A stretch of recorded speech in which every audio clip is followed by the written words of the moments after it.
Just counting the one now, though, that's a bit of an insult. That's because of the Corey Chicken incident. Yeah. What? Assume? No, you told me not to say one. You never say one. No, you don't say two either. Yeah. You go 3. 5. Oh, I'm getting a little closer saying 3. What movie is that from? Wayne's World. You want to Google that too? I won't because Chuck told me what it was. See? That's crazy. It's a worthy opinion right there. You're welcome. That's crazy. That ain't right. Yeah. That's crazy. Are we live? We should be. Yeah. I don't see it. I don't either. I got to pull it up. Are here. you still typing?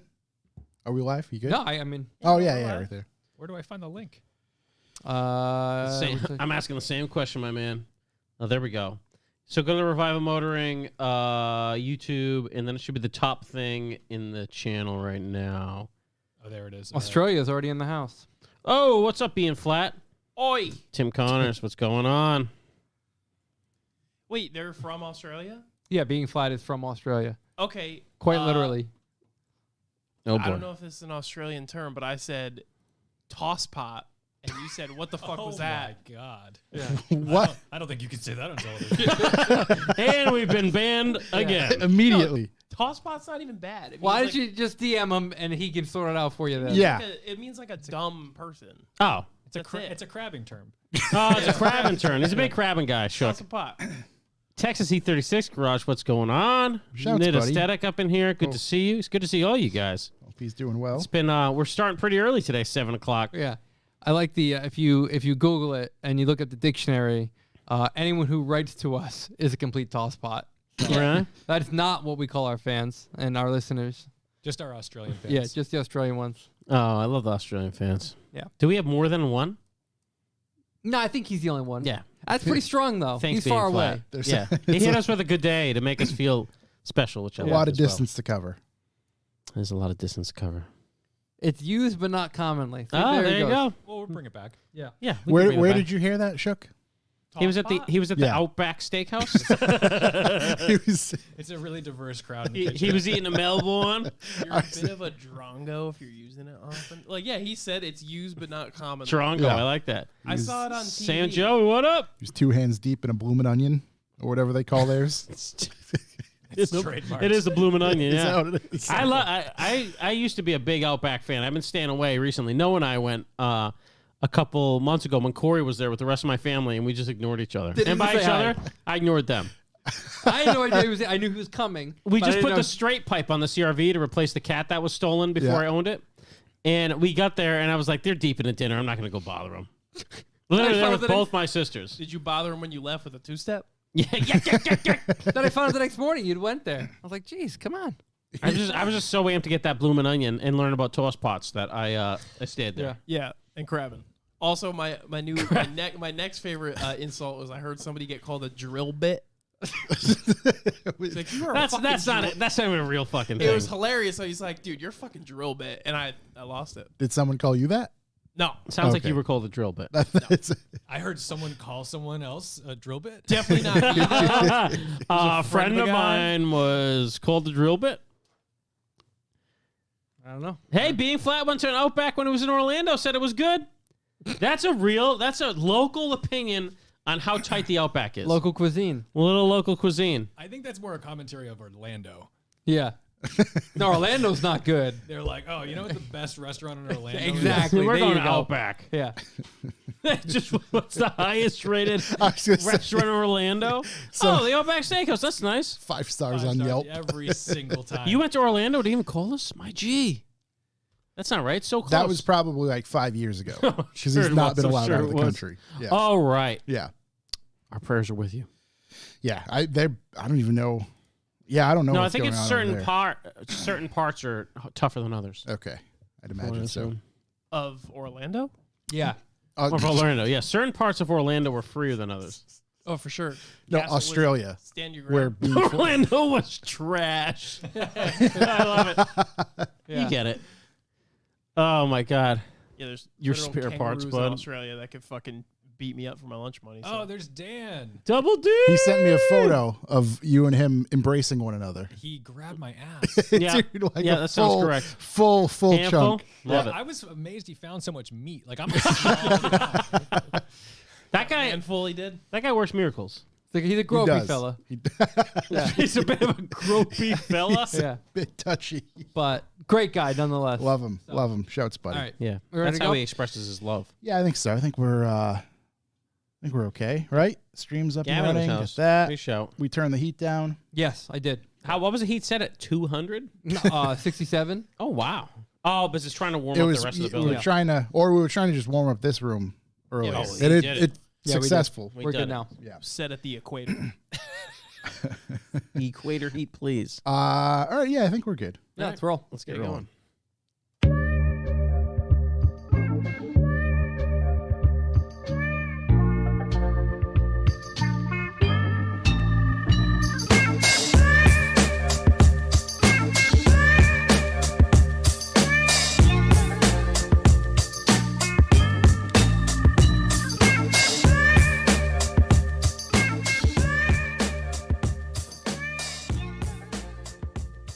Welcome, ladies and gentlemen. I am Josh Garcia, and this is the Revival Motoring Podcast. As always, I'm joined by Chuck Who Hello. and Corey.si. Hello, hello. Shucky's over there, man, in the keys.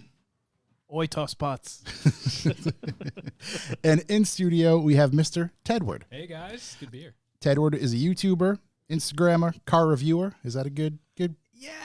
So I was talking to Corey about that before. I'm like, it's a different way. It's a fresher way of looking at all these cars. I don't want to come at you with a brochure. I don't want to come at you and be like, "Oh, it's got 443.4 cubic inches of cargo space." Like I don't care. I Right. just care how things drive. And all Yep. I want to do is bring the driving experience to people the way no one else is doing, because even if you're watching like high quality car reviews where they've got like 5 cameras, a chase car, Yeah. and a boom and all this crazy stuff, I still don't know what it looks like when you rev it from the driver's seat. I Right. don't know what it feels like. I don't know what's going on with the wheel. And I also was really sick of looking at other people's faces, because there's only so many car reviewers I can look at this point. So. Quite the ugly group. Well, I just don't want to look at another O face. Like everyone does that launch control and then they go, That's true. Yeah, the excitement. Yeah. and so I mean, I'm not going to throw people under the bus, but No, there was one reviewer that drove me absolutely mad, because every time he would shift a car, he would just throw his whole body. I love that. Oh, it's the VTEC. Yeah. And I'm like, what are you doing? The car's 200 horsepower. Like, VTEC just hit, yo. Yeah. I know that clutch cannot do that to you. Yeah. Positive. So I mean, for me, I just want to bring a pretty holistic view of like what it's like to be an enthusiast who wants to experience a car that maybe they've never even thought of. Yeah. Which actually, right, on your channel, you've touched upon a lot of different things. Tractors, We K should- cars. Tractor. Yeah. Yeah. The Yeah. Jeep There's is a bunch of dangerous. stuff. And we will get into more of that with Tedward. But first, this episode is brought to you by us. Just hit up revivalmotoring.com where you can subscribe to be a B for B. We'll talk about that a little bit later. Or you can pick up, when we have them in stock, magazines, some beanies, some T-shirts, all that good stuff. Revivalmotoring.com. And like, comment, and subscribe on our YouTube channel. Hit us up. Smash that like button. So yeah, let's move right along and hit this button. If you'd like to leave a callback number, press 2. Callbacks. I had a quick one. Yes. Schick always thinks I give him a hard time. However, on Monday, I had to drive to Connecticut, right? I had to drive to Middletown, Connecticut, to be specific. Sorry for your loss. So I drive to Middletown, Connecticut, and I was like, I can't believe Schick makes this drive every week for us. I was in Middletown, Connecticut, so I Googled your town of Terryville, whatever it is. Yeah. What's his exact address again, Corey? Yeah. I was still 40 minutes from you. Yeah. It's an achievement. I appreciate it. Yeah. That's far. Yeah. No, true. I mean, Route 9 is dark as shit. They got all that dirty farm money over there. No street light to be found. yeah. And I was like, this guy makes this drive for us every Wednesday night. We start earlier and earlier for him. Yeah, we do. But I mean, that's a troop, and I appreciate it. So thank you. Oh, wow. Hey, you're welcome. Yeah. Where'd you get lunch? What's that? Where'd you get lunch? I didn't. I drove home. That's crazy. That's crazy. That's yeah. crazy. No, I finished up with my customer around 5, so I was like, you know what? It's hammer Get the pack. fuck outta here. Yeah, There I is I'm a getting back home. next time. There's a diner up the street. Fire Buffalo chicken quesadillas. You gotta drop me the pin there. I got you. Buffalo chicken tendies. It's hard to go wrong. Is this as good as that pizza you told everybody about at the Walk City Drift event? There's no such thing as good pizza at that part of Connecticut. I'm never gonna hear the end of that. I'm just asking. I just figured I'd ask the question. But These motherfuckers aren't even Italian. Exactly. I don't even know. I love that sweat- defense. I sweat ragu. Okay, it was all right. Yeah. But no, to reiterate Corey's words, that was one of my biggest concerns when you first approached us and we were discussing things like, hey man, we're not exactly on time.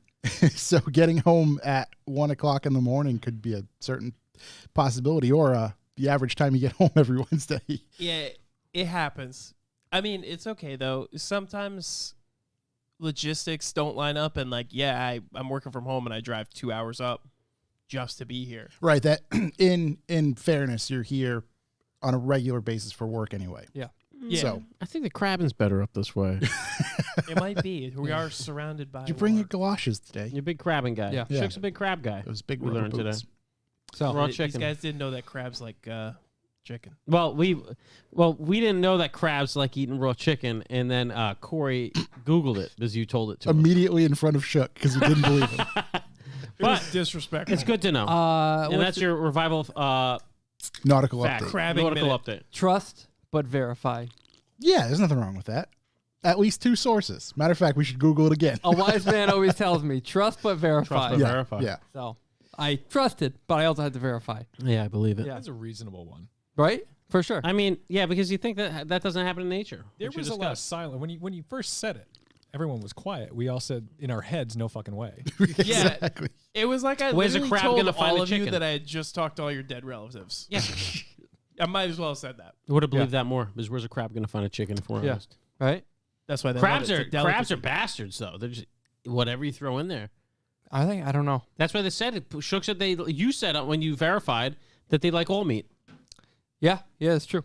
Actually, yeah. Feed them to the fishes. I'm sure You that's could why use it's after the crab meat crabs. to catch a crab. They fucking destroy each other. They love crab meat. Big Chicken's really winning on this one, right? Big Yeah, chicken's 100%. really winning. The big chicken lobby. Big lettuce. They get mad crab disease. They got real excited when they were like, "Holy shit, these crabs eat chicken!" Yeah. Yeah, excellent. And that's why We'll we're market this to the advertising- crabbers. Yeah, today's podcast brought to you by Purdue Purdue. Chicken. Purdue The Chicken and national Bait crab Shop. bait. Yeah. Chicken and Yeah. bait. Chicken and Feed Bait it to Shop. crabs. So if you didn't know that crabs like chicken, you're welcome. Yeah. And welcome to the Revival Motoring Podcast. And if you don't believe us, you can Google it. yeah. Any other callbacks? Well, boys, another victory for the CR Free, which I know you love hearing about. Also, I would like to mention that it's got a K24, and I don't know what the fuss is about. It's not fast. I was able to fit all my tracks for my side-by-side, which I brought here in my Acti, and everybody knows a Honda Acti has way more room in the back than a normal pickup truck. Yeah. I was able to fit all of them in my CR Free, including the ramp to get them in. Because last time I picked them up, when you pick up tracks, if this ever happens to you, another great useful thing, Yeah. is they will roll and they will only stop when your fingers are between the wheels and Oh the my track. God. Yeah, Yeah. terrible. Ask Kyle the face I made when it happened to me right out that door. So I got them all in the back of my CRV, which is great. One of them doesn't like spinning anymore, one of the secondary wheels, but there's going to be a great YouTube video about that, Yeah. at the Revival Motoring channel. About how happy to that replace a bearing on a track for a Everyone's UTV. on the CRV train right now, in this room specifically. Yeah. The CR Free, and we'll get into it a little bit more. I also realized Yeah. while I was playing with the CR Free, because it was leaking fluid that didn't taste like coolant. There you go. All right. Blue, so it was windshield wiper fluid. Yeah. I spilled a little bit when I filled it. Yeah. A little bit. It stayed somewhere until it got cold, and then it all came out. But I was under there and realized one of the end links had blown. Yep. Very dangerous in a high-performance vehicle like that. So I had to replace it. And I put the car up on the lift. I got them from Amazon, $50 for all of them because it's a CRV. Put it up on the lift, and I saw the amount of rust. And you know what I did instead of spraying it with PB Blast or using a ratchet? You left it. Nope. I got a Sawzall and a grinder, popped it off the old-fashioned way. Magnificent. It's the best job I've ever done on anything. Really? Just cut it right. Listen, if it's rusted that bad, just cut it the fuck off. If you have replacement parts, cut it right off, popped it back in. Seriously, One of the jobs that I finally was like, this is going to take me 10 minutes, took me 10 minutes, Yeah. and all it took was just total disregard for the part that I was taking off the Yeah. car. So You mean you didn't Mark IV kit it and just cut the sway bar out completely? I should have cut it out because I think it had better articulation, if I'm honest. Yeah, you get more gription. Yeah, a lot more gription. But I'll tell you what, I can see where the S2000 get its prowess from after attaching the sway bar on the CRV. Yeah, really Because it really just bites the road. planted it now. Yeah, it's based. Yeah, you put the engine in the back, it's an NSX. Really, at this just point. change the whole CG overall. Oh my God, it's so much more balanced. You know, I think you put it on the scales, it'd be dead even. You're ready for Hey, what are you Palmer. running for tire pressures in there? Can we get those up on the Discord and the other CRV autocrossers? Yeah, know? only on the premium Discord though. Yep. Gotcha. I can't let that out. Did you just say the CRV autocross section? Yeah, the CRV. Oh, I'm gonna add that when we get off this. They're dying to know your TPs. They need to know your TPs, and they need to know them now. You running nitrogen? Yeah, of course. The molecules are bigger. They don't get out. Everybody knows. You got the Moog front left sway bar and the auto handler front right, for the different. yeah. Skunk Yeah, too. gotcha. I Skunk put the too. Skunk subwoofer too. opposite of me, so it balances out. Yeah, corner balanced. Also, took it up to the hill today, which it just keeps on putting in these 3-hour drives like nothing. Jesse was with me. He's a rally driver, so obviously to show him how good I am at the rallies, I charged it into a snowbank and blew part of the lower bumper off. Because the whole bottom part of that bumper is just it's a giant piece of plastic. Not anymore. Yeah. Well, yeah, it is. It is. It Or is. it was. It is. Yeah. So I kicked it off the front of the car at the gas station. I was wondering why, I didn't go that high up on it, but I was like, why are all these people looking at me? It was just drew the fucking lower bumper hanging off. So I got to the gas station, kicked it off, threw it in the dumpster, and I'm not going to look for another one. We're good now. Now it's got brake cooling. It's got that very important passenger side brake cooling. Yep. So, Active CRV brake cooling. but yeah, I mean, there's nothing better than a cheapo Honda CRV. It's ridiculous. It's a pickup truck with a hatch. It's the best car ever. Yeah. It's a pickup truck. I can't with climate imagine what a control. Honda Pilate is like. You know what I mean? A Honda Pilot? Yeah. Oh, Must man. be ridiculous. What's that, like a 100-passenger vehicle? I mean, it's so much bigger. Those must be like $100,000, right? They've got to be $100,000. Yeah, and they've got to be big. Imagine money at those this things have point. sway bars on the front. Fucking unbelievable. They're also one of the number one suspects for catalytic converter theft, which is a huge issue. You know what's really funny? Luckily, mine's chained up. What a transition we can have. Speaking of that, Yes. I was going to bring up the CRV and the cat stuff that we talked about a couple of weeks ago. Shook, if you go to the Discord, I just sent you a link. I'd like you to pull up an article. This article comes from Fox 26 News in Costa Mesa, California. What is one way you want to really catch catalytic converter thieves? What's one way to go about it? With a long-range rifle? Yeah, That would that's where work. I was gonna go. But you could also run a catalytic converter theft. Oh, my God. I need one of those scars. I need one of those signs. I'll put that in my parking lot. I mean, you know, 8 cars in the area? just to. Do you tell the fish that you're going to catch it? I don't know. No, it might work. I get this. Because Shook now and I they don't talked know. about bait cars last time with They the don't know thermite. which one's the bait car. Yeah, exactly. I appreciate this because this is to me. So I don't appreciate speed traps, right? I think a hidden undercover cop is complete bullshit. I think Thank you, if thank they're you. in Yeah, the dark, revenue that's raising, it's bullshit. Like you should be a fucking pink clown car saying like, "Hey, I might pull you over." Like Yeah. I want that would slow me down. This is good because this is saying like we're watching, we're putting them out there. Yep. And that's what could potentially, at least for the low end thieves, Deter it. the some of the shittier cat thieves. Yep. Yeah, it's like the AT&T sign on your house. Yeah, Right. ADT. Yeah. Yeah. AT&T, whatever. ADT. it is. He's got, right, the wrong, monitored he's by- got the wrong sticker. I'm with him. He's like, shit, this well- AT&T sign has not stopped anything. And not everybody comes to me for my cellular service. Do you think this comes from Shook and I talking about the bait car at the last podcast? Weren't we talking about this? You think Costa let's Mesa see. heard it? And then, Yeah, they're like, we should fill catalytic converters Yeah. with thermite. It could, yeah. Yeah, you definitely know. You definitely won't know they're bait cars until that tanner rate's exploding your face. Yeah, exactly. Boom. Go on. Hey, I mean, we could just use you got Home no Alone arms. Just tactics like here. that might have been a bait car. Yeah. That could have been one of them. Not sure. Also, Craters all over the place. I mean, we should call up. I mean, Mike's in Costa Mesa. We should ask him how this is working out. He would be able to tell us pretty quickly. Well, this was just posted on the 17th. Okay. So they've only been running these bait cars for a couple days. What's your liability if you set a trap? Like if somebody gets hit, right? So 100%, I right, believe. we like, Unfortunately, I like think. Kevin law. McAllister would be in jail forever. if Oh, he was yeah, ever- yeah, so yeah, they'd be yeah. like, Well, "You no, did castle law, he'd be fine. But, Yeah. but like this is Orlando. you'd be like, yeah, this guy was stealing my cat. And you're like, you put thermite in your car. Yeah.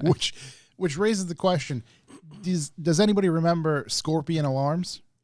And Yeah. The Viper? or Viper, the Viper, too. Viper or maybe arms. there was scorpion as well. Whatever one that shot flames out of the side, Oh, that must have been the because there was a Scorpion. thing. I don't right? know what that Africa. is. Sounds like the It Scorpion. was It was like Johannesburg, South Africa. I was going to say it was a play. It was not the U.S. If I'm honest, I think if your car is in your attached garage and it was a trap car and you live in that building primarily, you may be free of any type of sin if you trap someone. Are you better off instead of I wouldn't use that as legal advice, but I think it's the only way. Because if you just explode a car when someone's taking the cat out of it, right? You're it probably might not gonna look get good. in You're going to trouble. go in front of a jury. Right. It's not Also, going to look great. who's going to replace the car? Maybe that guy had insurance. Oh, shit. A cat is a lot cheaper than a full car replacement. I didn't even think about that. If we blow the car up with the cat, Yeah. how am I going to drive my It's car the out of there? Principle of it. Exactly. It is the principle. Scum You off have the to- street. You have to budget, right? You have to budget for it. I'm a man of values. Yeah. Mm. Yeah. Take everything out of it Mm. and just have the shell in a catalytic converter. So is the play not to maul and maim, but potentially Ward off. Dead men tell no tales. Okay, so Thank then- you. We got to Oh, yeah, sign Dead off. Men Tell No Tales for sure. Well, I was thinking, what's that movie, Silence of the Lambs? Yeah. Yeah, Shoot to Kill. No. Shoot 'em up. So, boys, you know what I noticed on the internet today? Let's keep it moving. I was looking for my YouTube, Yeah. which is filled with crazy content. Yeah. As you might know from listening to this, I'll watch anything. But I was looking for some car content, and I was like, why are all my suggestions like ridiculous political shit? I want to see car content. I pulled up Hoonigan. This is the other day, and they hadn't posted a video for 2 weeks. Oh, A really? mystery. However, they posted a video today as if they knew we were going to say this. Yeah. That's an hour long about what they've been doing. So I guess Oh, maybe cool. I just They've been stealing catalytic converters and posting it. son of a bitch. I knew it. You know, it's interesting that you say this because before you got here, we were watching Whistling Diesel's video. Whistling. We noticed he hadn't posted in a few weeks. Mm-hmm. And then, You think he was with them? Maybe he was with them. no, but no, like, maybe it's just a good. You haven't stopped, right? you get it. No, I'm moving along. Yeah, still Yeah. pushing So along. somebody's putting the work in. Yeah. I'm just curious if there's a It's lull Moscato. Yeah. in This guy's Also- back over here. Yeah. Jesus. January's slow for ad revenue. So maybe that's the. yeah, everybody puts in like crazy hours December, and then all the ad revenue cuts in half essentially. So, people slow down a little bit just because they're going to be making money off of other videos. Yeah. And you just feed it a little bit just to make sure you continue staying current. And then February, March, April, it starts to come back. Right And back it's to just- it, right. yeah. Is it hard to carry the whole internet on your back? Yeah. Since you're out here The entirety of the mid-January car releasing community. videos. Yeah. It's rough, man. It ain't right. It ain't right. The man's carrying the whole team on his It's back. like when Mike Tyson got interviewed after one of his fights. He says, My back was broken. Spinal. Spinal. We take him down to Bolivia. Yeah. Mike says a lot of things after his Oh, fights. he's just Yeah. one of the Yeah. best. One of the best. Some before as well. He's a poet. Guy's a poet. National true. treasure. He's gonna fight Jake Paul next.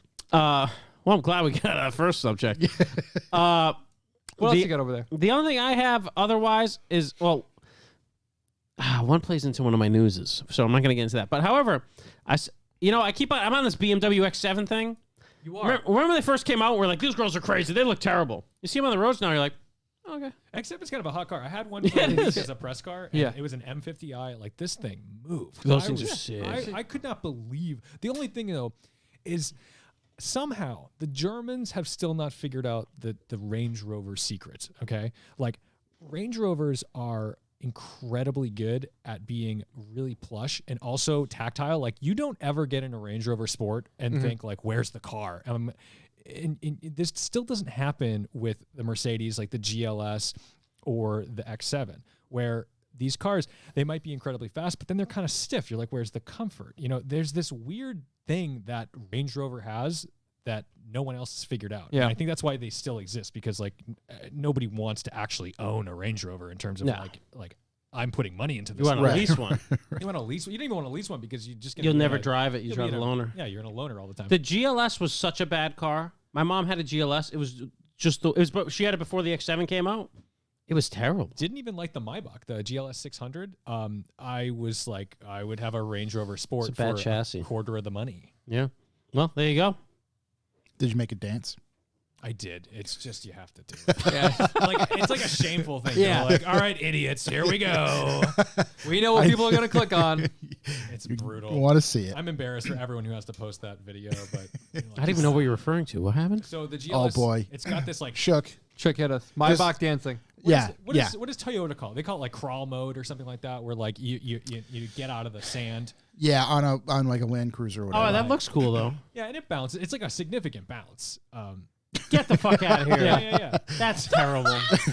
And you can drive like 10 miles an hour like that. Yeah. Can you really? Oh yeah, there's a shit ton of videos when like Lieberman and stuff got their hands on these things first. There was just a ton of videos. Okay, so of the them grill. I see the grill. What's And it's that's like an genuinely option on the funny. vehicle? It's to help it get not stuck, Yeah, right? to break free. Oh, When you're crawling Yeah. through the mall. does it play Yeah. I Want to Break Free Yeah. when it does it? Can I tell Is you that that the if I, Polish could, Oh, anthem? Lord. if I could hate something out of existence, that thing would be gone. That's fucking I didn't know it could do that It's not the first or the last. because I don't have TikTok, I think. Yeah. Yes. There was Do you have plenty on TikTok? it. We have TikTok. Yeah. Revival has a TikTok? Yeah. We don't I had no idea. post like ever. I don't have it. Yeah, rarely. They I think ban I everything. They ban everything. Like when I post a TikTok, if I post like a 0 to 60 and something, they're like, whoa, community guidelines, kiddo. But then they're like, but all those nude teenagers, get Yeah. them in here, Right, And right. let them dance. yeah. You're like, what the fuck is going on? New teenagers noted. That's Yeah. all TikTok is. My It's favorite like thing shirtless kids, and is you're like, the- what the fuck? Yeah. fuck? with It's- Instagram. Like me and my friends are pretty harsh to each other. We say some pretty mean things. I know they're reading because of the century. I'll get a notification that's like an anti-bullying notification Are you in my. sure you wanted to say that? Yeah, they're fine. I get like an it's like I should just do it now and send someone pretty rude, and it'll be like an anti-bullying like kind of like thing that Little you paragraph. should not bully people online. Yeah, Yeah, I'll we're trying take to that keep into this a safe account. space. Yeah. You fat asshole. Yeah. But it's funny, yeah, that TikTok, the world of it's. I weird and didn't know strange. TikTok banned anything. Yeah. Like I did a 0 to 60 in an LFA, and I was Ugh. like, oh, this will be a good one, and then it just like get taken down. They're like, oh, sorry, community guidelines. Meanwhile, I show like a Tesla, like basically almost killing a car full of children, and they're like, yeah, that flies. They Yeah, only yeah. want to Play it damage out. children. Yeah. I think they're like, Yeah. oh, were the kids in the car? Yeah, they're like, fucking send it. Yeah. Doesn't look bad. To There's another Kids are our government. market. Yeah. There's a video of you doing a burnout in the Avanzato Oh, really? on TikTok. On the TikTok? Banned. How many millions of views did it get? I think like 30. 30 million 13. views. 30 million 13 views. million Yeah. views. 30 million. 30. Wow. That's a lot of views, boys. Yeah. That's a lot of views. Big shout out to TikTok. Any other callbacks before we I am keep this good to train keep this rolling? train moving. No. Shook, any nautical callbacks before we, I mean, it's as far as crabs love chicken. That's really all. Hey, we got Texas. They do it in Texas too. Chicken Yes, wings. They go Texas crabbing. C36. Yep. Thanks for the info there. Easy fishing. Yeah. Crab with chicken wings. Always crabs Wow. with chicken wings. See, now that's a guy right there that fundamentally understands. That man gets me. Love it. Okay. Moving right along. Any deep thoughts? B for B? You want to get in B Yeah. for B? Deep thoughts, man. I haven't really thought deeply about anything Yeah. this week. I've done my best not to think deeply about too much lately. No. It's tough out there. Yeah. Just kind of live right on the surface. I'm just a real. Just keep The going. only thing I can really get into is like, I love the way two-door Broncos look. Oh yeah. I don't know what you would do with it. Enjoy it. That's it. Not with a family. Just you, No, with the family. There's Can- room in the back. There's no room in the the backpack. backpack. There's room for people, not room for things. People or person? People. People like room in the back of an R35 room or room for actual people. No, like people. Like Due. Two real people. Two in the front, two in the back. You actually drove one. Didn't you? Which Two-door Bronco? Bronco? Yeah, I drove a two-door Bronco. Yeah. There's like, it's funny because these two-door cars, like the Defender D90 and the two-door Bronco, you open like the back and you're like, oh, this is pointless. Yeah. Exactly. Yeah, Okay. What the fuck am I supposed to do with this? But, Just like- take the seats out. Yeah. They just run it as a coupe. It's a two-door. Yeah. It's a two-seat, two-door. Just run it. Just Yeah. get yourself a Thule for the Bronco. Throw a Thule on that thing. Yeah. Yeah. I think those with maybe a big basket on top to throw whatever you want Safari up look. there. Yeah, would be great. Yeah. I'm sad to say the Thule collection's connection is run dry, boys. It's moved Yeah. on. Have you Yeah. guys seen Taken this by one meme? of our other buddies. Yeah. Have you guys Good for seen Mike. this meme? Oh my So I got rid of my family. It'd say like I bought a 2-door Bronco, so I got rid of my family. no, it's like they said my two-door Bronco wasn't a family car, so I got rid of my family. What's that one? That one's not for us to share now.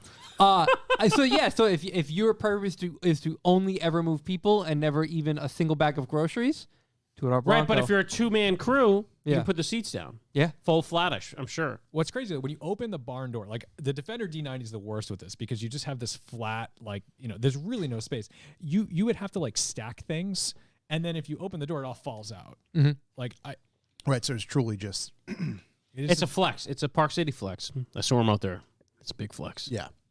I'd still have a Range Rover Sport over like a Defender 90 or a very highly marked up Bronco. 'Cause Yeah. you're not getting one Oh for my God. MSRP. That's true. Insane. Go get Yeah. yourself a Range Rover. Pay for the maintenance. You'll still come out on top. yeah. That's true with these markups right now. Unbelievable. The harsh world right now. But they look sick. They I'll do give look them that. sick. And the soft tops are total crap. Yeah, I saw a video of a guy driving one through a windstorm. and it's just like flapping in the breeze. Like it looks like it was going to take his fingers off. Someone sent me a video of it on Instagram, and I'm sorry for forgetting. And I talk to you all the goddamn time. But anyway, who was it? Maybe 36 Mafia. I don't know. I'm not going to get into it. I get too many messages. Hopefully someone's buying my wheels. I always tell myself I'm going to save them. I never do. But like I mean, he's driving his like 53 footers literally getting pushed sideways. Yeah. So it's kind of a storm. Yeah. But I swear, it's just like the soft tops. Just you go right through. Bit What of do a the Jeeps headwind. call it? They call it a bikini top. And like everyone knows in the Jeep world, the bikini top isn't really meant for. It's just a Yeah, but a bikini placeholder. top's just like to keep the sun out of your eyes. Yeah. Yeah. This is what the soft Bronco top, came with. The Jeep soft top's not that bad. The Bronco soft top looks bad and doesn't look to work too great. Should be practical in the winter I when don't needed. think so. I go hard But top. that's things right. Like it's just Yeah, they'll not fix it. successful They'll so fix far. it. It's Ford. They'll fix it. Put the Godzilla engine in it. Or the Predator. I think it'd, No, it's getting a 3.5 I think it'd be Eco Boost, I Godzilla think. first. If they match the new Raptor. Ultra Raptor. Want to get into B for B? Yes, please. Yeah. 69. Whoops. God, I shouldn't have colored those the same. Bucks for the boys. Well, welcome again to Bucks for the Boys. What's Bucks for the Boys, you ask? Bucks for the Boys, how we can monetize this podcast and actually keep the lights on in this building, our beautiful studio lighting that you can't see in the camera. So all we ask is like a value for value method of funding this thing. And we ask if this podcast is worth anything to you. If you have now learned about crabbing like you never had before, why don't you just throw the boys a couple bucks? And how do you do that, you ask? Well, you go to revivalmotoring.com/B for B. We have sustainable plans where you can throw us like $1 a podcast or $2 a podcast or 25 cents a podcast, any way you want. And that helps us keep the lights on and keep this baby rolling. Also, if you want to give us a funny message or a different amount for a one-off, it's info@revivalmotoring.com for the PayPal. And we will read basically anything you put in there. Yeah, I don't think we've Risky gotten. move, I don't think we've gotten an offensive one offensive enough not to read. Yeah, there hasn't been one where I'm like, oh, we can't do that. Yeah, so that's great. What does that say about us? Well, I think that says that we have a bunch of great people Great, listening, upstanding citizens. and also it's value for value method. So like if you don't want to throw us any money, don't have any cash to throw, that's cool. Maybe hit us with a news story, hit us with a picture or something. You see out in the street, you see a camouflage car, send it our way. Soft top flopping in the headwind. Yeah, send us great videos like we get. If you got anything, I don't know, send Matter us of a fact- funny picture. That article about the cat bait that was sent to us. Yeah, so and we appreciate it. It just helps us produce the podcast. It makes it nice and easy, and we appreciate you guys. Otherwise, yeah, I think that's Bucks for the Boys. Yeah. What else did we get on this thing? What's up, buddy? I saw a camouflaged Accord in Central Falls today, and it was awesome. Really? No, I'm kidding. It was awful. That sounds terrible. I just wanted to tell you for free. Thanks, buddy. Yeah, that's kind of how we keep the whole thing going. Also, we're just going to continue doing this. So if you don't send us anything, we're not going behind a paywall or anything else. We'll just keep doing it. And that seems to be the option most of you are taking. So thanks. And if you do sign up for B, you were in and we get some things in the mail. Could be some stickers, could be Good some things. Good postcards, things. could be You socks? some Yeah, could be socks. clippings of Crab someone's meat? feet. I don't know. Some Yeah, things. raw chicken. We have your address, so it's up to us what we send you. But no, seriously, if you do sign up, you will get cool stuff in the mail. because we do like to, give back to those who try to support us. So Yeah, we appreciate every single buck. And in order to rate our previous episode, we have come up with a super scientific method of figuring out how good it was, which is called dollars or bucks per listen. Mm-hmm. And this is where we take this mathematical formula worked out where we take the amount of listens and we take the amount of bucks and we divide the bucks by the listens and we get how many bucks we get per listen. How many dollars? How many dollars per listen? And Corey, How many fractions of a penny do we how get? many dollars did we get a listen on that previous wonderful episode we put out where We're gonna Shook and find I this- took about a bait car Yeah. for stopping cat thieves? We are at the most lucky number 7 cents a listen. Oh, Oh, is that Is it downward? down? I thought you were at 9. yeah, we are that's down. We way have gone down. yeah, that's our concern exactly. Jesus Christ, we're fucking hemorrhaging money. Yes. We're literally Wow. bleeding money as Can we you sit turn here. that light off? I don't Yeah. think that's... Jesus. Yeah, let's turn the lights off. Yeah. So we are now at 7 cents a listen. We are. Not our lowest, certainly not our highest. Yeah, it might be as close to our lowest. It's close to our lowest. Corey, did you do the math right? Did you find the slope? I did. I did. I found where the X and Y axis pass each other. Yeah. Is that a hard 7? It's an aggressive 7. It's an Okay. aggressive Is that a 7. rounded Okay. up or a rounded down 7? I couldn't round it anywhere. Okay. Just kind of. There was That's a nowhere to go. Hard 7. a hard Yeah. 7. That's Yeah. a hard 7. Yeah. Okay. Yeah. So I got to change his ad around, I guess. But anyways, we still appreciate you, and we're Yeah. still going to do this, even when it gets to no sense of listen. Yeah. But hopefully it's because our listens are going up, which isn't true, but judging by Corey's face. So thank you guys. So, although we only got 7 cents to listen this week, we did pull in 2 amazing podcast reviews. Oh my God. These are super helpful to us, and so I will read them aloud to the room and to all that's listening. Well, I was going to be a little weird if you just read it to yourself. And I've read them myself, and they were excellent. Taking them in. Taking them in. So this one is from Zach Kavanaugh. He titled this, not usually one to take the time to review anything, but he did leave us 5 stars. And he says, but this is just the best podcast, from weekly current events to a weekly main topic that always delivers. This podcast always makes my Thursday morning drive great. For any car person, whether you own a stock Subaru or a Honda CRV, begging for 300 shot of nitrous. So, Well, today Shout out he's to going Zach to learn Kavanaugh. about He's going to right. learn about crabs today. yeah, So, the crabs. There's everything in between. He now Thursday morning he'll be able to know that he can go catch crabs with raw chicken. Yep. Catch crabs You're with welcome, Shook. Zach. Yeah. If you're, There you go. I would say if you're ever in a bind and need to eat, Yeah, you can catch Don't a cook the chicken. Don't cook the chicken. Yeah. Don't Go like- buy a rotisserie chicken. Yeah. No, they don't like it cooked. Yeah. Here's the deal, though. Yeah, no, I don't think they like it cooked. No. Oh, so you got to go No, it's raw. got to be raw. No, if you're starving, eat the rotisserie The chicken. sushi of the If sea. you're starving, get Yeah, raw imagine chicken instead taking, of cooking you're it. starving, you take a rotisserie chicken and go fishing with I it. need Yeah, to that's the get best some part. food. Just eat that.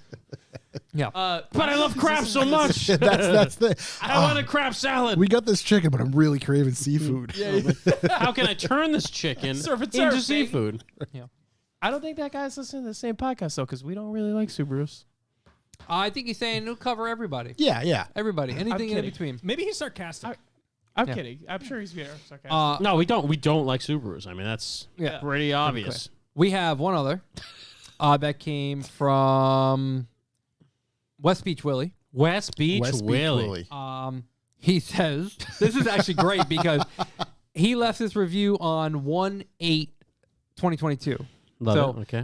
Good. Good day. In typical Apple fashion, it takes some time to approve them to make sure no one's bullying anyone. But so I just get the email I about feel it. bullied. And so 11 days later, this man knew to say, what did you expect for 7 cents a listen? Get the fuck out of here.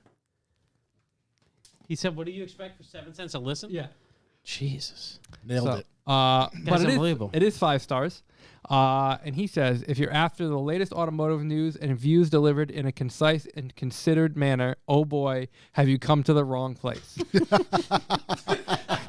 But instead, imagine opening the back door of a pool hall or greasy workshop lunchroom to eavesdrop on a few wise guys shooting the breeze, having laughs and telling tall tales. With Josh, the podcast daddy, at the helm, DJ Chuck himself, Corey the co-driver, and Shook D on the wheels of steel, only mirth and mayhem can ensue. I need to look up mirth. I've never Wow, even very heard that nice. This is a before. very cute. I believe review. it's a name. Yeah, we get some good ones. Yeah, Yeah, we get some really good ones. From this day forth, Thursday shall be the new Friday, where it's wall-to-wall deep thoughts on Jeep Dicks, Tesla stocks crashing, or stock Teslas also crashing. So buckle up and jump on the party bus to Revival Motortown. Arm yourself with the Chuck system. Get inspired to grab a wrench and start that project. Who needs knuckles anyway? Or just sit back, relax your ears, and vibe with the voice. Many thanks for the entertainment, chaps. Keep keeping the faith, West Beach Willie. Thanks, West Beach Willie. And then the little Awesome review. 2-bear emoji. And because of his comment, it's the Revival stock minute. Yeah. Tesla's in the shits, and so is all the crypto we own. Yeah. So thanks, West Beach Willie. So I think Great we talk review. that man That's a because it killer seems review. like he can predict the future. Yeah. Yeah. Yeah. What are we gonna buy, buddy? Yeah. Really, could you predict Doge is going to be worth like a bajillion? Yeah, Thanks. by like next week. I need some cash. Thank you. I'm trying to Yeah, cash shoot. out. That's Bucks for the boys, Thank you, everyone. and we appreciate everyone. And then it's if you want to hit us up with the bucks or 7 cents, it's revivalmotoring.com/B for B. Yep. Bucks for the boys. Hit us up. Thank you very much. Let's cue the other boys.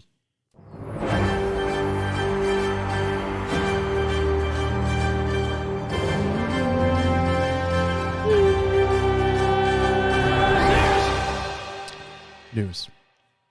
Do you have a breaking news sound yet, Chuck? What? I'm deafened. Oh, okay. That was loud. Can you,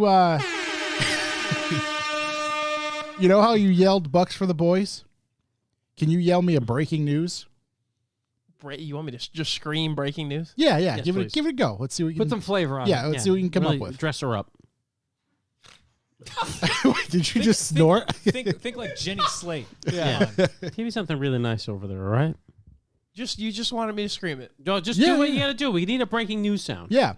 Yeah, actually, yeah. You don't have to scream it. You can. Yeah, you think of something. Right, Spice give it us up a little. suave Breaking something. news. I didn't buy you 20 ounces of Red Bull for nothing. Let's go. Yeah, let's get it going. I got nothing. I'm just going to scream it. If that's okay. If That's that's my the guy. same to you. That's my guy. All right. Breaking news! Oh my God, you gonna bark that and take that? That is, I can't, that oh right my there. God. So breaking Wow, news. Shook, unbelievable. This comes from, dare I say, our brothers in arms, Oh boy. the NASCAR boys, Oh, the Some- jerk circle.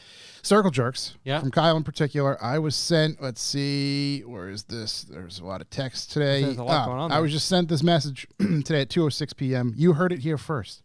Floyd Mayweather has made a race team and will attempt to enter the Daytona 500. Yes. I drove his Bentley a few months ago. Right on. And I didn't know it until like a week later because someone was like, hey, did you know that was Floyd Mayweather's car? And I did not. And I'm pissed because that would have made a much better video. Yeah. Did it not say Team Money Team all over it? Yeah. TMT everywhere. Stuff everywhere. Teenage Mutant Ninja Turtles. Yeah. But I mean, it was just a fucking Bentley. So that's what I was going to ask. There wasn't anything. No. You know, I mean, the door didn't close very well because he probably fucking kicked it a million times. Yeah. I can see him. Getting a bit off the handle rather quickly. No. Yeah. We had to unload all those Veyrons like a few years back to like recoup like tax money. Oh boy. So I know all boy. those are floating around, and some of those actually were stitched TMT. Okay. So Okay. I can see only good things coming from Floyd. Thank you, Floyd. yeah, that's Well- cool. I didn't Jordan. They can correct me if I'm wrong, but I'm pretty sure Jordan had Jordan's a NASCAR team at involved some in a point. team Yeah. now. Yeah. So he's is he gonna drive it? Nope. Ah, never mind. I'm out. My understanding, and again, I haven't dove too into this, but Kyle's got his ear to the circle track, if you will, pretty good. Kaz Grala is going to be Grala. behind the wheel, according to the insider that he got this information from. Wow, that's excellent. I would not want to be like the chief engineer on that team because I would not want to have to report to him. To Floyd, right, and try to explain. Why did we lose? Right, Gee, sorry, Mr. Mayweather. Yeah, that's That'd be tough. Please don't punch me with your weapon hands.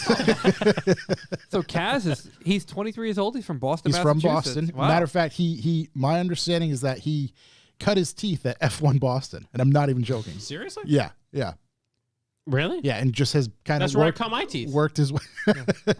Why the fuck are Tender you age driving? at 23. So yeah, I'm sure more of this information. Hopefully, this is accurate and what the rumors that Tell you we're what, hearing. Local boy. Wikipedia is never wrong. Yep. Wikipedia says right Crabs here do eat chicken. he's driving the number 50 car for the Money Team Racing. Wow. Team Money Team? Isn't it Team Money Team? Maybe it's just Money Team. Money Team. I thought it was TM Money Team. shot. That's the Money Team. Oh, I thought it was Team Yeah. Money Team. Team Money Team. Might want to consider a rebrand, Floyd. Yeah. Team Money Team sounds better. So that's awesome. That's cool. Yeah. So that's some I got news. a bit of news. Oh, wow. No way. Whoa. You know how I just said that we don't like Subarus? Yeah, Yeah. that's true. Did you guys see Travis Pastrani's Subaru? Oh, I love Travis Pastrani. I did. Can you throw it up on the screen here? Yeah, please. Yeah, That's yeah, a I can looker. pull it. That's one we need to Let's go, dissect. look. Oh wait, that's a terrible pic. I'm sorry. Can we That get is everyone definitely just- Scotto's. That's definitely Ken Block's Audi. In the background. Wasn't that Ken Block's Audi that he just brought up? No, that was a 1981 or 86 Subaru GL. Oh, no, Ken Block's just Yeah, got it's some his new Audi wagon. thing. Okay. There it is. Oh, wow. Yeah. Yeah. All right, that thing's boner jams. I get it. That is a very tidy looking car there. It's badass. I was talking with Jesse today about how I don't know anybody that knows Ken Block. And, not Ken Block. Hold on, scroll back up. Travis Pastrana. And he's like, I know Travis Pastrana. Yeah, he's talked about this. Okay. Before. 1983 Subaru GL wagon. Wow. Full carbon body. Is this what's been happening at Hoonigan? Oh, yeah. Yes. Damn it. Just ruined the video for me, Shook. This will never be forgiven. Scroll down, please, Shook. Yeah, Give me that side shot. that's the. So what we're looking at is an tiny. old Subaru wagon with a wide body Oh kit my goodness. and a stock. Wow. It's Okay. amazing what unlimited money can do. Yeah, if you just throw unlimited money and stuff, it looks Because I would have unbelievable. never seen the original example and been like, oh, I can make this. Yeah.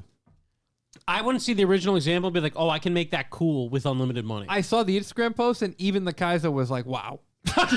Even he was like, yeah, whoa. okay. Yeah, all right. Wow. Wow. That is fucking ridiculous. There looks to be some freaking exits going on right there. So it's freaking exits. Yeah, look at the exits. Oh geez, I didn't even see those. Holy yeah, shit. exactly. Freaking exits. Side exit rectangle exhaust. Looks like what from One's from for the turbo. yeah, one's for from the exhaust. wastegate Yeah, got a dump. gate. Wow. So this is going to be Pastrana's new Gymkhana car. Is it running a Subaru motor? Good question. Shook, can you go back to that article, see if we can. I would assume 1.8 liter. No. Appeared Yeah, it's a as stock, 73 horsepower. That's what it's going to be. I mean, I'm sure he's a Subaru driver, so it has to be a Subaru motor. So. I believe it was built by Vermont Sports Car. Oh. Again, if I thought I seen I mean, that if correct. you say EJ 255, you're not far off. It's got an EJ in it? Yeah. What is the other one? I actually stand corrected. This was designed by the Kaiser. So Oh, yeah. He still said wow. yeah, You know, I honestly, I'd rather see Gymkhanas done with like really old school, Right? slow fucking cars. like something that's a little more like we get it. Like these like super elaborate like WRC style cars. Like we know what they can do. It Let's get doesn't mean anything to me. Like, Yeah. it's the same thing, just with a different appearance, and it looks badass. It's great. But I gotta say, this is kind of like, I would rather. One of the things I loved about like V8 supercars and DTM was that I was watching those actual cars on a racetrack. And when you look at like NASCAR, you're like, well, those aren't cars. Right. It has the name and maybe some almost recognizable shapes. Yeah. So for me, I don't know. I kind of just want to see the brat send it off a jump or something. you need to see the 73 horsepower one. Yeah. I'm into that. I want to see what, I mean, Maybe he drives them both. I want to see what he does with 73 horsepower. We know what he can do with 800. So Right. I'd assume still damage. He's still going to damage 73. his back can't be actually good right now. and very I good think point. the seat in a original Subaru brat probably will support Stiffen- him better. stiffen it it's, quite it's well. going to be nice and cushy. yeah. We saw him the other week, I think, driving around just a UTV with like the UTV sales rep on it. Yeah. And it was just like, this guy's just on the brink of death everywhere he drives. Just Yeah. hitting jumps at his Pastrana land. Just straight insanity. It's a just, place for children. yeah. That's what's insane It's about it. wild, It's yeah. like, hey, kids, I made this place that like my insurance company really hates. Yeah. And I'd like to see what'll happen to you. Go. Just Run. Google Street Bike Tommy. Let's show you what happens to you. Yeah. Oh, a video that will go down in infamy. Never forget. That's very funny. Boys, I forget. have excellent news. Yes. One of our favorite We need brands, one of the most notable brands in the world, Mitsubishi had a strong fourth quarter and good overall sales here. I knew this, and I'm going to tell you why I knew this, because this is very weird. And actually, Dr. M3 just came on, and his logo has the purple Monte, his purple Monte. He sold that car consignment like through a dealer. And when we went to the, like, I was with him the day he like signed the paperwork, like, okay, it's gone, all this stuff. I'm like looking around, I'm like, what is this place? He goes, oh, they also sell Mitsubishis. Love and it. this guy couldn't fucking sell enough Mitsubishis. He Really? like, I walked in, I watched him sell 2. I watched him deliver 2 cars in like the 15 minutes I was there. I'm like, what is going on here? People are going batshit over Mitsubishis. And I thought I was in like cuckoo bananas land, but it was just Pittsburgh. And now I have a theory, and I'll get into it. First off, where are all these things? But I saw an Outlander today. Yeah. They sold 24,861 vehicles in North America. That's 68% over 2020. The full year sales broke 100,000 at 102,037, almost a 17% increase over 2020. That means over 100,000 people decided to purchase a Mitsubishi last year. And I have a theory. It was 2020. I'd like to talk to you about COVID brain fog. People, after catching the row, sometimes seem to catch a brain fog. And the symptoms are not thinking clearly, feeling fuzzy, or purchasing a new Mitsubishi. But 20, I mean, that's a lot of cars. 25,000. It's got to be the row. So just for reference, like for many years, 25,000 was the sales number that 911 sold every year for like a long time. Yeah. I think last year they sold 40, but like 911s have always kind of been in that 25 to 35,000 car range when they sell. This is crazy that they're selling that many Mitsubishis. I figured it out. They sold more than Lincoln. Oh, well, that's More than Lincoln, which isn't a surprise. And they've got the cheapest car on the market, I think. It's that and a lifetime powertrain warranty. Lifetime. Lifetime powertrain warranty. Are we all going to buy Mitsubishis So- after this podcast? We remember fucking how are. they make an EV. You can charge remember how like Kia, the 10-year, 100,000 mile, and that's kind of their break it back into the market, slow baby. Shawshank Redemption crawl to the top. That always Exactly. That always felt like snake oil to me, though, man. Yeah. That Hyundai Kia warranty is like, oh, how many ways are you going to try to get out of this? Right. I mean, it seems like it's the only car you can buy right now. It's sub 30 grand, brand new. You could get a Mitsubishi Mirage. I believe it's $14,995. Like Right, 'cause new? wasn't that the cheapest Yeah, I brand think it new is. car? The Mirage. The Yeah. little one. What's the dealer markup looking like on those, Corey? There's actually price drops. Yeah, Tim Connors says Mitsubishi doesn't use its chips, so there's no shortage to worry about. They're just running distributors with points, and they're just fucking send it. So you got to have a points guy. They got a beautiful carburetor. You know, there's a lot of Mirages listed for sale. They're all not priced, besides 2 of them, one for 20 and one for 16. That So big dealer markup. Dave VR01, hear me out. Mitsubishi Mirage was like $8K brand new with a manual trans and came purple. I'm sold. 2022 Mitsubishi Mirage starting at $14,645 bucks. there you go. How much? 14? $14,645. And it's got an unlimited powertrain warranty? The Eclipse Cross did. I don't know if the Mirage does not. Things just got real. 2022 Mitsubishi Mirage. Sure Class leading fuel economy, reliable and affordable, versatile cargo space. Oh my God, I can't believe they're using this as a marketing verbiage. Competitive turning radius. Yeah, I think If you got to flaunt it. That's a it's city car. I think it's a 3-cylinder too. I'm pretty sure it's a 3-cylinder. That's because let's they got see. abused for the Evo's turning radius, which is not possible. This doesn't have powertrain limited warranty, 10 years, 100,000 miles. You'll be dead by then. Yeah. There's no way you all survive will. 10 years in that fucking thing. Oh my God, that is hilariously cheap. More Mitsubishi for less. Let's is see. climbing their way back to the top. They're really crawling out like Wow, Boba the Fett. colors. The colors. Yeah, you are- get it purple. You Metallic. can get that crazy piss yellow. It's Phoenix yellow. If you're in an M3. That's it. Dehydrated Let's see, yellow. Yeah, it's like, Jesus Christ, drink some fucking water. Yeah. Come on, man. Wine red hydrate yellow. metallic. There's actually safety thought in this car. What about the Chevy Spark? What's the Chevy Spark coming in at? Chevy really Chevy shouldn't Spark's call a coming in car- at 13.4, and the reason I say that is because Mitsubishi notes it on their website.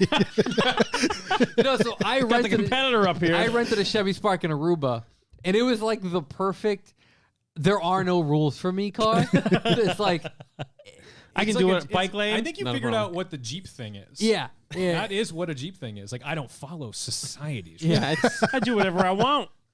Rebel without a cause. Is that? I park forward in parallel parking spaces. Yeah, it's an interesting vehicle. It was quite tight in there, but I mean, at 13 grand, I mean, what do you expect?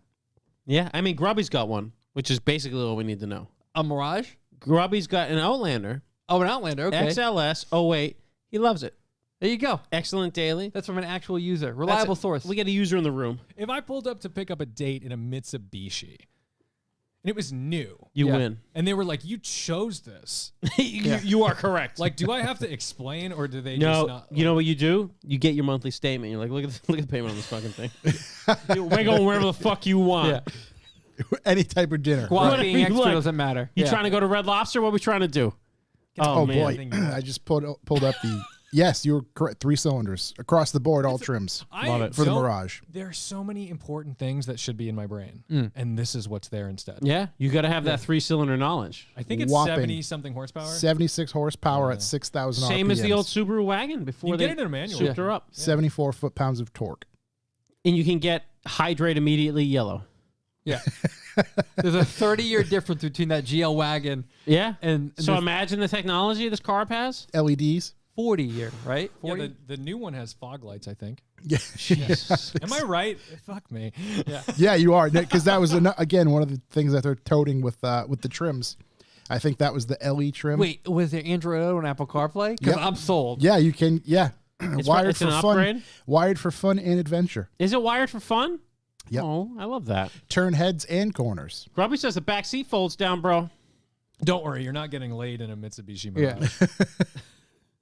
7-inch smartphone link display audio rear view camera. Is the smartphone 7-inch or Apple- is the screen on the Mitsubishi 7-inch? Apple Android Auto, on the screen. Bluetooth wireless cruise control, steering wheel audio and voice controls, forward collision mitigation, hill start assist, side curtain airbags, driver knee airbag, front seat mounted airbags. Hold on.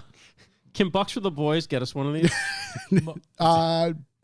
No. We need you guys to contribute to Bucks for the Boys. Motorola We will StarTAC buy a Mitsubishi. compatible. Yeah. The let's see, ES. Oh, the ES The is what trim comes levels? in 5-speed manual. I think if the Bucks for the Boys gets pumped up, we should pledge to lease a Mitsubishi Mirage. I'm gonna need a daily soon. What's the lease going to be? Is there competitive lease rates on the website? 14. No, just build and price. I don't know if it's gonna show me the lease Is there a pricing. lease when you get to build and price? To lease a $14,000 car is the best idea I've ever heard. I think this car is designed like if they like ran your credit and it was like 780, they'd be like, "Sir, just, what are you doing?" Let's see. I can select it. I don't know. Oh, it just went up to 15.9 with this version. What did you get, a package? ES 5-speed. I don't know what the details. 5-speed what? ES Mirage. Yeah, automatic or 5-speed handshaker shift? It's the LX version with the extra hubcaps. Dog box. Yeah. Dog Yeah. box. Unintentional dog box. Put it in backwards. So can we lease it? There's no lease pricing on there. Is there a place to enter your credit card? No, nothing. I think they only take cash. $14.99 a month. No checks, just fucking cold hard cash. There's an ATM out front. Just fucking go figure it out. There's a $5 fee on the ATM. Yeah, but it's yeah. fair. Even if you got to come in here every month. and use the ATM. $14.99 a month lease. Just sending them cashier's checks for $15. No, what is it?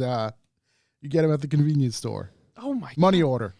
They take scratch tickets. So local Mitsubishi dealership, aka the only one around Vashon? for 250-mile radius, Is it Vashon or is that gone? that's gone. Oh. This is courtesy. Oh yeah, Vashon became courtesy. He used to golf with my grandfather. Lease rate is not wonderful. Okay. $303 a month. 303? For 4 months. But does it For say how much 39 down? months, $4,900 Oh down. my god! That's 33% of the vehicle down. And you're And then it's what a month? $303 a month. What's 39 months. What's You've paid for 303 times 36? I don't know math. $9,000? It's not a good time for me to tell you I'm an engineer. 36 is 10,908. And then you put 5,000. So you pay for the car. So like the residual You is paid like walk away. $15,908. Is there a dollar Over. buyout? Are you? That's not It's a dollar buyout. It's a dollar buyout. It's a dollar buyout. I was gonna say. I was like, that's not a lease. That's a rental to buy. Like it's a rent to own. Right. Yeah. So the lease on a Mitsubishi Mirage we have confirmed is exactly the same price as financing a Mitsubishi. Yeah. Not a Mirage. It's a Mirage. It's a Mirage. Yeah, yeah. A Mirage. Wow, that's unbelievable. Don't lease it. Park That next was to the Daihatsu. Carbonite edition. That's $300 a month. 303. That's napkin math. What it costs to buy a $15,000 car. Yeah. That's hilarious. So Probably with nothing down. No, it would be with $0 Zero down. You would. Yeah, if you put $5,000 down on financing, it'd be $200 a month. Yeah. they will finance one for $229 a month for 75 months. Oh, 75. Yeah. what's the rate? That's insane. 30%. I don't think that's for people who are like, those are people who are like, I just need something. I need People something who are now. like fucked. Yeah. 5.5 APR. That's for 3,600 down. Oh, Jesus. This is a dealership across the street from a prison? You going to get home? Yeah. I'll give you 5 points right now. Jeez. Money's free An from the bank. Uber, an Uber's probably cheaper to wherever. Oh, my God. Wow. They're really porking on the rates over there. Yeah. Glad we didn't name that dealership earlier. Yeah. Those are corporate rates. Glad it's not Yeah, local. corporate Glad it's not rates. local. Corporate rates. Corporate rates. However, Scratch it from the record. Yeah. it must be working because Mitsubishi's out there slanging those vehicles. They are. I'm telling you, it's brain fog. How- They cannot sell enough of them. It's How fucking many- crazy. How many they need to sell before we get an Evo? What's up? How many they need to sell before we get the Evo back? Yeah, just keep selling. Yeah. Get me an Evo. Yeah. Well, that went totally off the rails. I like that a That's lot. all right. Yeah, That's all right. It was wonderful.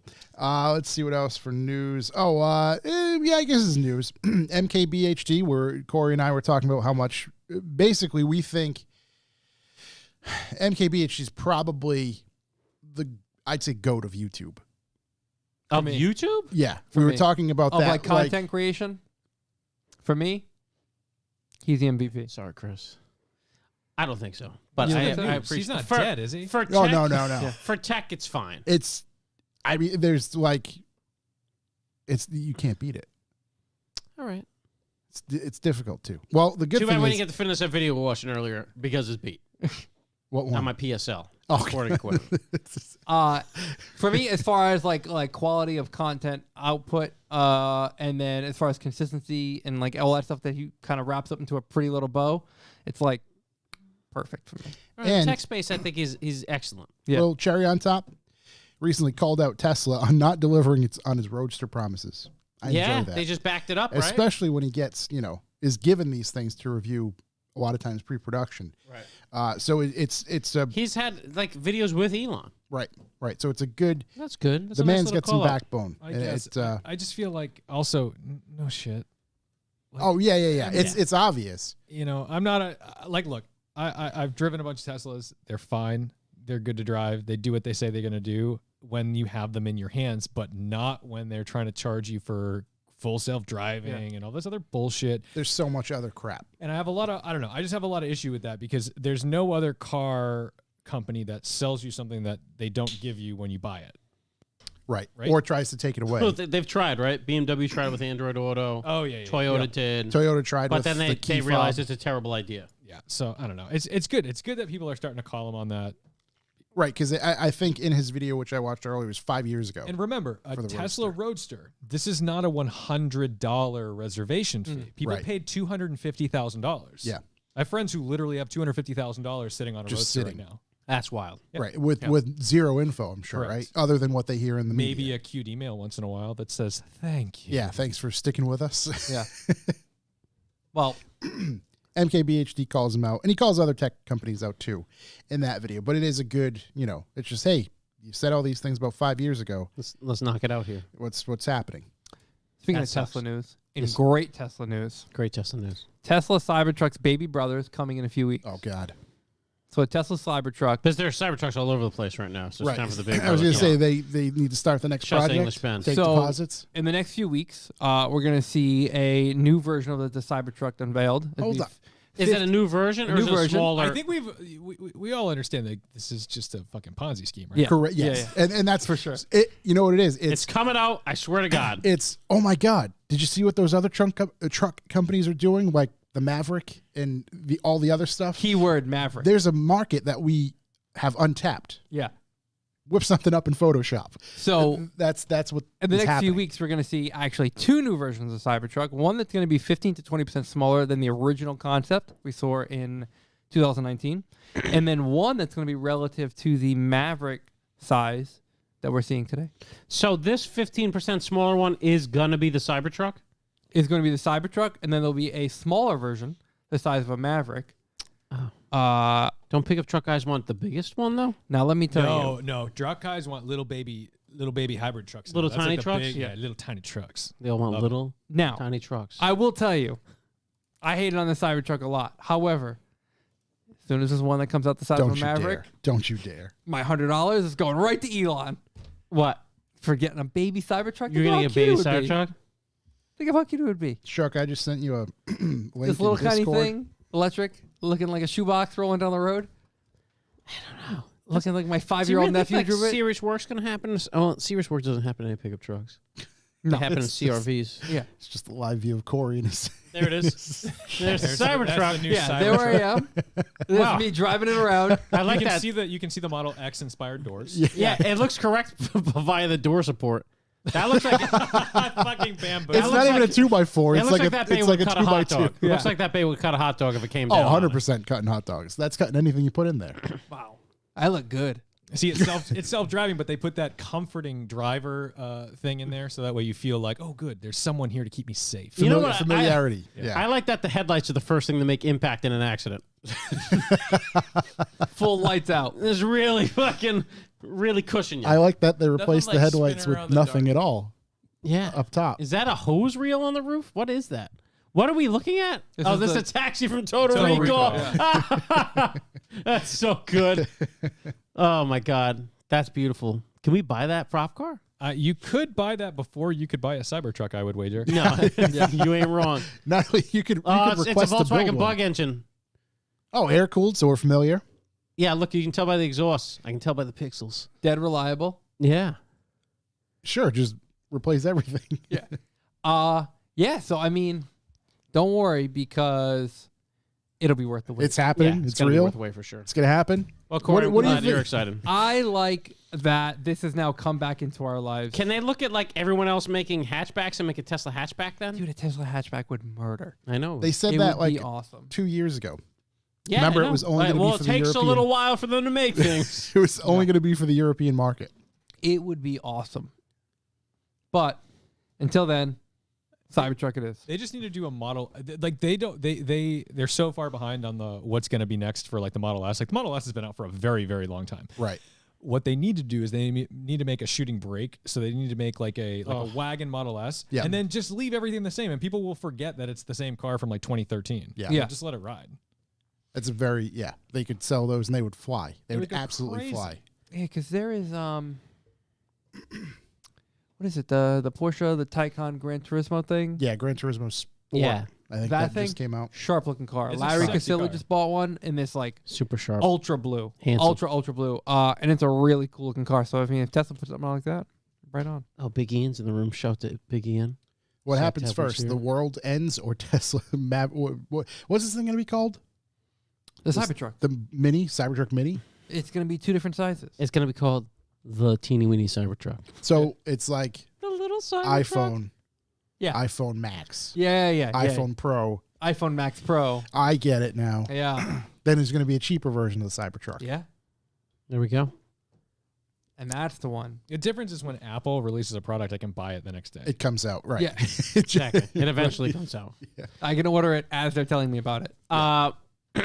Well, boys, the only other news I have is that a 250-mile Porsche Carrera GT from 2005 sold on Bring a Trailer for $2 million, There should be a cap setting a record. on a website auction thing like that. They're I bigger mean, than everybody. They beat out all the major auction houses. I was going to say, yeah, there was an article not too long ago about just everything. I'm sure they have money people handle this. Yeah. It's not like enter your credit But card. keep in mind, Bring a Trailer, their cap, they only make $5,000 off of that. Mm-hmm. Yeah. So okay, so it's not a percentage. That's good to know. I thought that was a percentage. So okay. every other auction house does, which is why that price may not have ever been seen at an RM Sotheby's or a Mecum or something like that, because when someone bids $2 million, they have to still pay the auction house a hefty percentage. Whereas Bring a Trailer, it's the max rate of $5,000. Are they going to kill all the other? They already kind of have. I think It's just. I mean, look, I do usually 4 to 6 photo shoots a month for Bring a Trailer cars. Yeah, I mean that's what I do. You know, a lot of the cars that I drive on the channel are I'm the only reason I have them is because they're for sale, and so I'm taking them out and I'm like, holy shit, you know, and then I go out and I do my photo shoot. I make my video for Bring a Trailer. I make my video for myself, and then that's the deal. Yeah. So. Yeah, this thing had 44 bids on it, topped out at $2 million. It was Carrera Silver, which was like a special color for that car, but a lot of them were that color, and it's like a terracotta kind of brown interior. A couple weeks ago, the red one sold for 1.9 or 1.91, and then this one sold for more because that one had 750 miles because it's just like this old piece of shit, right? Whereas this one's actually fresh. I know someone that has a black on terracotta, which is very sought after, and God bless him. Be a nice. Yeah, I keep on telling him because I keep on telling him I know someone that'll sell that thing for him and get all the money in the world, and he's just like, yeah, my wife doesn't know it's worth that much money, so we're gonna keep it. Every owner was on the phone with their insurance agent that day. Moments later, they were like, holy shit. But the real winners are the people who bought them in like 2007, 8, 9, because they were like down. I think they bottomed out at 250. Yeah. I mean, these were two. Wow. So when it was new, I remember. I think the number was 440 or 444. The MSRP was it was $440,000 car, and Porsche was fucking terrified because they're like, we can't move these, and they really weren't moving very quickly at first. And then they caught, and they were like, okay, good, we got all of them out. And I think it was a huge sigh of relief from Porsche because it was a big undertaking. And then going forward, they tanked. I mean, they were like, it wasn't a very expensive car. I mean, think about that. In 2005. You know, there's not a whole lot in that 440 range, but you would have thought, well, I'm going to do better, and I'm going to buy myself a Murcielago or something like that, right? Ford GTs did the same thing, where like a couple years after they were out, it was just you could buy them for like under $100,000. Yeah, and now they're just fucking bananas. Yeah, so this is an interesting one. I don't know. The auction world's always really weird, and I try not to let the auction world necessarily dictate what the true value of a vehicle is, because sometimes it's a bit of a game. Sometimes it's really specific to a very, very specific car. It does, all boats float, so it definitely is bringing them up. But, people, my fear is that a $2 million GT means we're not going to see GTs anymore. Yeah. Right, exactly. I mean, that's how I feel about a lot of stuff overall. It's just the more these things go up, we're just not going to see, I don't know, eventually E46 M3s. Which is very weird because I know people that spend, $4, $8, $12 million on cars. And that's one of 20 cars they own. Mm-hmm. And they don't drive those ones, but you kind of think like, well, what then you should be able to go and drive a $2 million GT. Right. But then they'll still kind of sit. There's different types of collectors. I've seen all types where some are out there racing. Like you've got Cam Ingram with Road Scholars out doing 4Cam Jam, where they get all these dudes out there with like Porsche 904s and 906s, and they rip on VIR. I mean, these are like some serious heavy hitter cars. And then you've got the people who just hoard sort of one-off coach built cars, and they never see the light of day. They just sit in the warehouse. They're near their espresso bar. It's just a place to have meetings with their friends and do the thing. And then it's just like trading objects. And it's very different. And, I don't have different levels of respect for either. I used to be like, oh my God, no garage queens. But now I'm kind of like, I don't know. Sometimes these cars are just works of art. And some of them are really shit to drive. Yeah. Some classic cars are difficult to get behind the wheel and have a good day in. Yeah. And it's still a $7 million car. Right. You like getting a 550 Spider. I mean, I drove around in Seinfeld's old blue 550 Spider. Gorgeous car. And it ran really well. It was fun and it did the thing, but it's a death trap because there's nothing around you and there's no windshield. So like after 40 miles an hour, you're just like gritting your teeth and hoping for no bugs.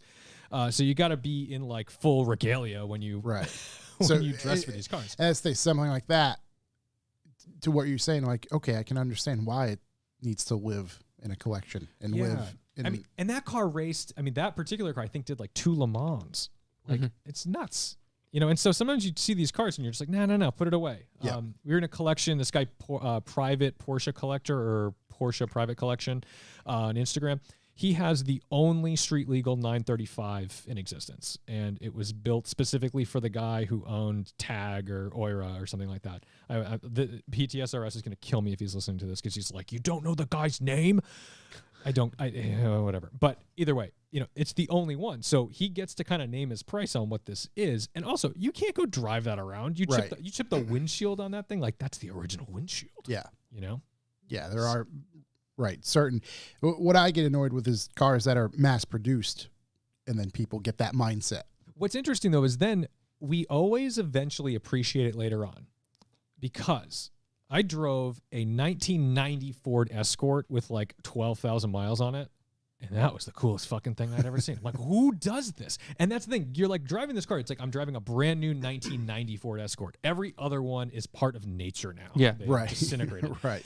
And somehow I get to have this experience because the guy that I probably should disrespect for being like, you know, oh, he never drives this car. He never touches them. He did keep it and preserve it so I could have this later on. You know, and it's a really weird thing, and I always don't know where to fall on the spectrum of like the garage queen guys versus the only thing I don't like is the emotional tax it takes on somebody who's like, oh, but now I can't drive it. Right? I think it's fine if you're not an odometer queen where you're like, oh, I can't, it's only got 7,998 miles. We got to put it away before it hits 8. Like, I don't like that. Yeah. But I like the idea that it's kind of cool once in a while when you do get to drive like a brand new, like if I brought you a fucking 30-mile Mark III Golf, like it's not a cool car, but you'd be like, oh my God, it's a 30-mile Mark III Golf. Yeah. Right. And, and they'd be like, go take it around the block. It's the closest thing to time traveling. You'd I be was, so I was happy. going to say that nostalgia and freshness is what makes it so like. Yeah. So that's not a cool car. It's going to ignite this whole fucking thing with the Mark III guy again. Yeah. I mean, with anything like that, it's like the closest thing you can do to time traveling to that time. What it would be like pulling out of a dealership with almost a brand new 90s Econobox junk car. Like you said, like a Ford Escort. And then is it disrespectful to go drive it 50,000 miles? Like, I don't know, but I don't know. I think it's like a point of enjoyment at that point. Now you get to enjoy it. Yeah. So I don't know. I always have mixed feelings about garage queens because on the one hand, like we all know as like car people that if you were to give me the keys to an E39 M5 that has been sitting for the past 20 years, you know you can't go wide open because you're going to blow out every fucking seal in that thing immediately. You're like, oh my God, this is dried out and like it's not going to be good. But on the other hand, you're like, well, if we just refresh it a bit, like I have a new M5. Yeah. Right. Brand new, ready to roll. Like that's pretty cool. Right. What else we have for? I have a couple things. That's what I get for news. Fire it off. Ford Puma hybrid to run the 2022 World Rally WRC Championship season. Ford Fiesta WRC car is no more. Starting this year, Ford will run the Puma hybrid that will follow the new Rally 1 regulations. With that, Puma ends the Fiesta's top flight rallying career that has spanned a decade. The new car has the body of a Puma crossover. It is a space frame chassis under the skin under the Rally 1 regulations. The cars no longer need a production car base. I thought that was very interesting. These new cars also carry a hybrid drive system that can deliver, this is actually kind of cool, can deliver up to 100 kilowatts or 134 horsepower and may be used in special stages. So it's like an F1 esque. Right, but I forget what do they call it? The little flapper. But the DRS? DRS, that's what it is. So similar to DRS in F1. The actual 2022 Puma Rally 1 is powered by a 1.6 liter turbo from the Fiesta WRC that makes around 380 horsepower. So thanks to that electric boost, you can get up to 500 horsepower at the push of a button. So yeah, it looks pretty cool. The great news is a Puma always lands on its feet. There you go. There you go. It's pretty cool looking. It's purple. It looks really cool. Yeah. What else do I have for news? Oh, YouTuber. Where's his name? where's his name? Trevor Jacob. Oh boy, I have a lot to say about this. Accused of crashing a plane for views. Now the feds are investigating. I don't know who this gentleman is, so I don't really have an opinion in this matter. This comes from the Drive. YouTuber and former Olympic snowboarder has been accused of crashing his plane on purpose for clicks. The FAA has opened an investigation to get to the bottom of the growing mess. Trevor Jacob has been the subject of online criticism after posting a YouTube video where he parachuted from a Taylor-Craft BL-64 plane and filmed it crashing into the hills of the Los Padres National Forest near Cayuma, California. He's fucked. Yeah, this doesn't look good. During the flight, so there was no one in the Did plane they when it prosecute crashed. this guy yet? He jumped. the feds are Okay, investigating. Yeah, he jumped while catching this on camera. He just happened to have a camera He had on the wing 4 pointing at his door. cameras. Let's see. Right, yeah, 4 cameras. However, the Taylor-Craft's engine supposedly lost power, stalled, and could not be restarted. Jacob then points the plane nose down and it exits, sending the unoccupied aircraft into the ground. Jacob continued to film himself as he descended and proclaimed, "This is why I always fly with a parachute." He then trekked back to the wreckage and hiked until a farmer, who he credits with saving his life, found him in the darkness. So, I grew up flying airplanes. Right. I started flying when I was 11 years old. The first thing you learn every time you go flying, your instructor, every single time you go flying, they're going to pull the power on you, like just with a throttle, and they're going to be like, "Where are you going?" And I've had instructors get it to the point where I've literally been like on approach at a farm and then like, "All right, your power's back." And then we go around. You know, this Because is the idea is to just glide to the safest. yeah, you have a glide ratio. So it might be like an 8, 9, 10 to 1. So for every foot, like 10 feet you go, you descend 1 foot or whatever. So that way you can, you know, and he was at 9,500 feet. Very high for this airplane. So kind of like bizarrely high for this airplane. So plenty of time. All the time. And then he is a bush plane basically. So it had like bush tires on it. And if you look below where he was, there's all this beautiful riverbed, all this beautiful stuff, like literally designed for this plane. But even if he was going to have a little crash, the stall speed on one of these planes, which means like when it actually no longer have lift, it's about, I don't know, 38 to 45 miles per hour. So like, think of this. You bring it in nice and slow. Maybe you still lose it, but like your crash is going to be really, really minimal. Yeah, pretty plush. All right. Then there's other things. If you look at the map of where he was, he took off out of this airport. He makes it look like he's in the middle of nowhere. He's very cautious on which camera angles he shows you. He could have easily glided back. He wasn't going to make it forward because there's a bit of a mountain range there, but he easily could have made it back to an airport. So there's actually like airports he could have gone to. And had he not gone to an airport, he could have very, very, very safely put this down in a riverbed. And there's like so much room for it, like so much room. All right. When he loses his engine, the engine just dies, and then he makes no attempt to start it. Every single aircraft engine failure, power unit failure video on Earth is a guide of like, what did I do next? Which is, I'm going to try to get this thing. Now, the plane, it hadn't thrown a rod or anything. So we have to expect he either pulled the mixture and killed it, or it ran out of gas. So if it wasn't an authentic engine failure, it just ran out of gas because the prop is still spinning. And when you have like a seizure, obviously the prop isn't spinning anymore. It's going to seize. So then when his engine fails, his gut reaction is this bizarre push-pull on the yoke, which is so insane. That is not what you do. You find your established glide ratio, which means you're going to find a speed of say like 60 or 65 knots, and you're going to hang on to that while you do, look around, do some clearing turns, figure out what you're going to do. Think. Okay. So already all of this is fucked up. It's like the most fucked up thing. And he's doing nothing right. Like if you're a pilot, every pilot in the world, even if this was real, is looking at him and being like, you should not have a pilot's license. Like you're not a good pilot. You've done everything wrong and you're putting people in danger on the ground.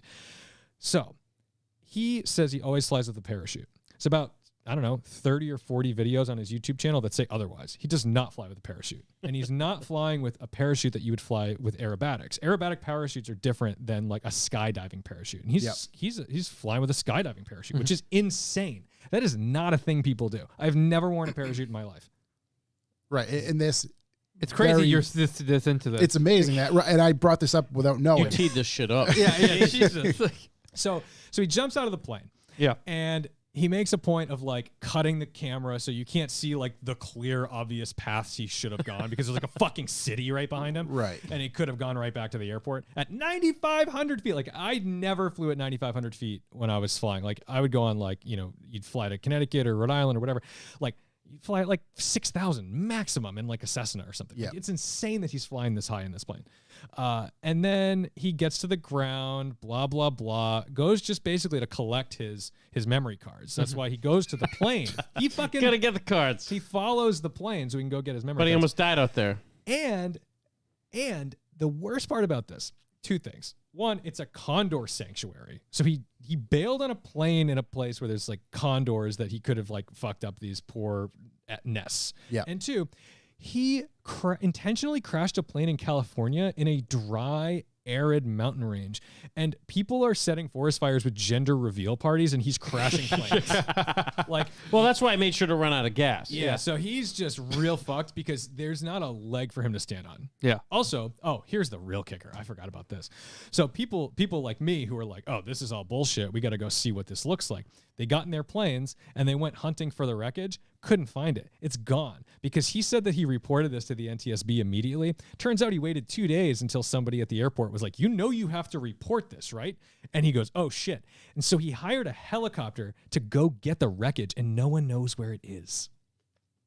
Because they know that if they find it, they're going to find that there was nothing wrong with the engine. Right. They'll just see, whether it be dry gas tank, whatever. So this is a Hallbag thing. This is like batshit crazy. And of course, like, Well, that's going to be our best YouTube clip ever. Tedward explains why plane crash is total bullshit. I mean, it's pretty obvious. Like, when the FAA gets involved, there's going to be a lot of scrutiny with what happens. So, you know what I mean? Like, in what? All of 5 minutes, he's guilty. Per what you're telling me, he's guilty. I mean, the door was open before he even tried to restart the plane. He was like, oh no, my engine's failing. Even like me having no knowledge of planes besides my crazy friend Jesse, who's now a plane guy, like I know pilots don't wear parachutes. It doesn't look great for anybody involved in the plane because you're not supposed to just jump out of planes without pilots. Like, how many things did you just name that were 100% premeditated? Absolutely. It's like the list is absurd. This is literally like, if he gets away with this, it's like just O.J. Simpson. I mean, this is fucking batshit crazy. California's at it again. He's wearing the gloves right now. It was the crazy thing too is like he doesn't introduce the fact that like this plane isn't his. Like he's never flown this plane on the channel before. It's really suspect. It's like, where did this plane come from? He has this other plane. Aren't there identifiers on the plane, like a license plate of it? And he made sure that you couldn't see the tail number. He blurred it out and everything. So it's really hard to track it, but people figured it out. And then oh my God, this guy is just so stupid. Is the rest of his content like this? I don't even know who it is. Is he a plane guy? I don't know. I only know him because of this. But same. What did you say he did? Was he a snowboarder? What did he do? He was a pro snowboarder, right? What was it? Olympic snowboarder. Oh, so like mid-level snowboarder. Yeah. He's an Olympic snowboarder? Holy shit. It's not the X Games. He's not sponsored by Red Bull. He probably is sponsored by Red Bull if it didn't. But nonetheless. But speaking of sponsorships, he gets up in the beginning of the video, which he took off. He cut the video short later. He's sponsored by a parachute company? No, by like Ridge Wallet. And of course. He like made this whole thing about like, I'm going up to Mammoth to go spread my friend's ashes. And this video is sponsored by Ridge Wallet, like in the same motion. Yeah. It's like the craziest thing. Oof, I didn't want to get into There's that. also It's a point gross. that says the upload points out that another one of Jacob's planes was supposedly seen circling the crash site days prior to the incident. 100%. Oh my God. With flight tracker records. So the reason this matters is because the FAA is the loosest, basically, in like the Western world, the loosest aviation association. So like the rules we have in America are quite American for flying. Yeah. Like Yeehaw. you can do whatever the fuck you want. Yeah. Like there are rules you It's got like maritime law? It's maritime law. Yeah. It is maritime law. So the 12 bells, but yeah, you can do whatever you want. Yeah. And so the problem is the FAA almost exclusively makes rules when like a plane full of 200 people crashes or a plane full of like 4 people crashes into a building of school children. Like that's when the FAA steps in. So the thing about this guy is that they may not step in because he just did this, but they may step in because it's got this much publicity. It makes everyone look stupid. And so the aviation community as a whole wants this done. Yeah. But the craziest thing about it really is just that your engine fails at 9,500 feet. You have 1 million places to land and you jump out within like 60 seconds. Like it would have taken a good 45 minutes for him to be anywhere near the ground. That's what I was thinking. I was like, so 9,500 feet, how far, like gliding wise, like how long is that? So much time, especially in that plane. That plane, it's like a little bush plane. It's so just like, it's designed to go super slow. It's designed to land in really short spots. Like there's not I literally couldn't think of a better plane other than a parachute to put on the ground. Once again, almost he as chose if, the parachute. almost as Which if it is was better. premeditated Yeah. with the purchase of that plane. Yeah, it's really weird. So Dude, that's incredible. I'm glad I brought that up, and thank you for Yeah, that's What are fantastic. the like, odds? truly. It seemed fishy to me. Now it seems a lot fishier. Yeah. Mitsubishi Mirages and Yeah. plane. I'm a jury of his crashes. peers, and I found him guilty. The headline stuck out to me because, there's just idiots doing dumb things for views. And this just really puts it all into perspective. My goodness. Yeah, that guy. That shit crazy. Got his hands full now. That's it for my news. Yeah, I'm fresh That's out. it for my news. You So were let me notable. hit the Oh, yeah. it's the main topic. Main topic. I feel like I haven't hits heard every that, time. That's had that in cute. a while. So main topic is you. Oh, Tedward. hi. So for those who don't know, I know we have some people who obviously follow Tedward's channel, but he's a YouTuber, and as we kind of got into it a little bit earlier, it takes a different approach and a bit of a different perspective, and the way he, I don't even want to say reviews cars, but brings cars to people is a better way. From your point of view perspective, what Corey and I were talking about it earlier before you got here, just looking at your channel in particular, you hit the homepage, you look at all the videos, just the aesthetic of the way it looks.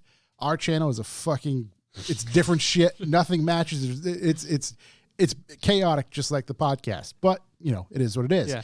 Yours is very streamlined. Everything looks the same in a good way. I mean that it's that POV of the steering wheel and the tack and everything, and it looks very good. With that, I believe you didn't start making videos. You started in an office setting. Is that or actually you hinted at it before, an engineer? Yeah, I'm a mechanical engineer. I went to WPI in Worcester. I graduated. I moved immediately to South Carolina to go work for a company that was printing Duracell battery labels and postage stamps. I was a process engineer. And then I wanted to come home. So the only way to work in Massachusetts in that kind of like industry is to be in a global role.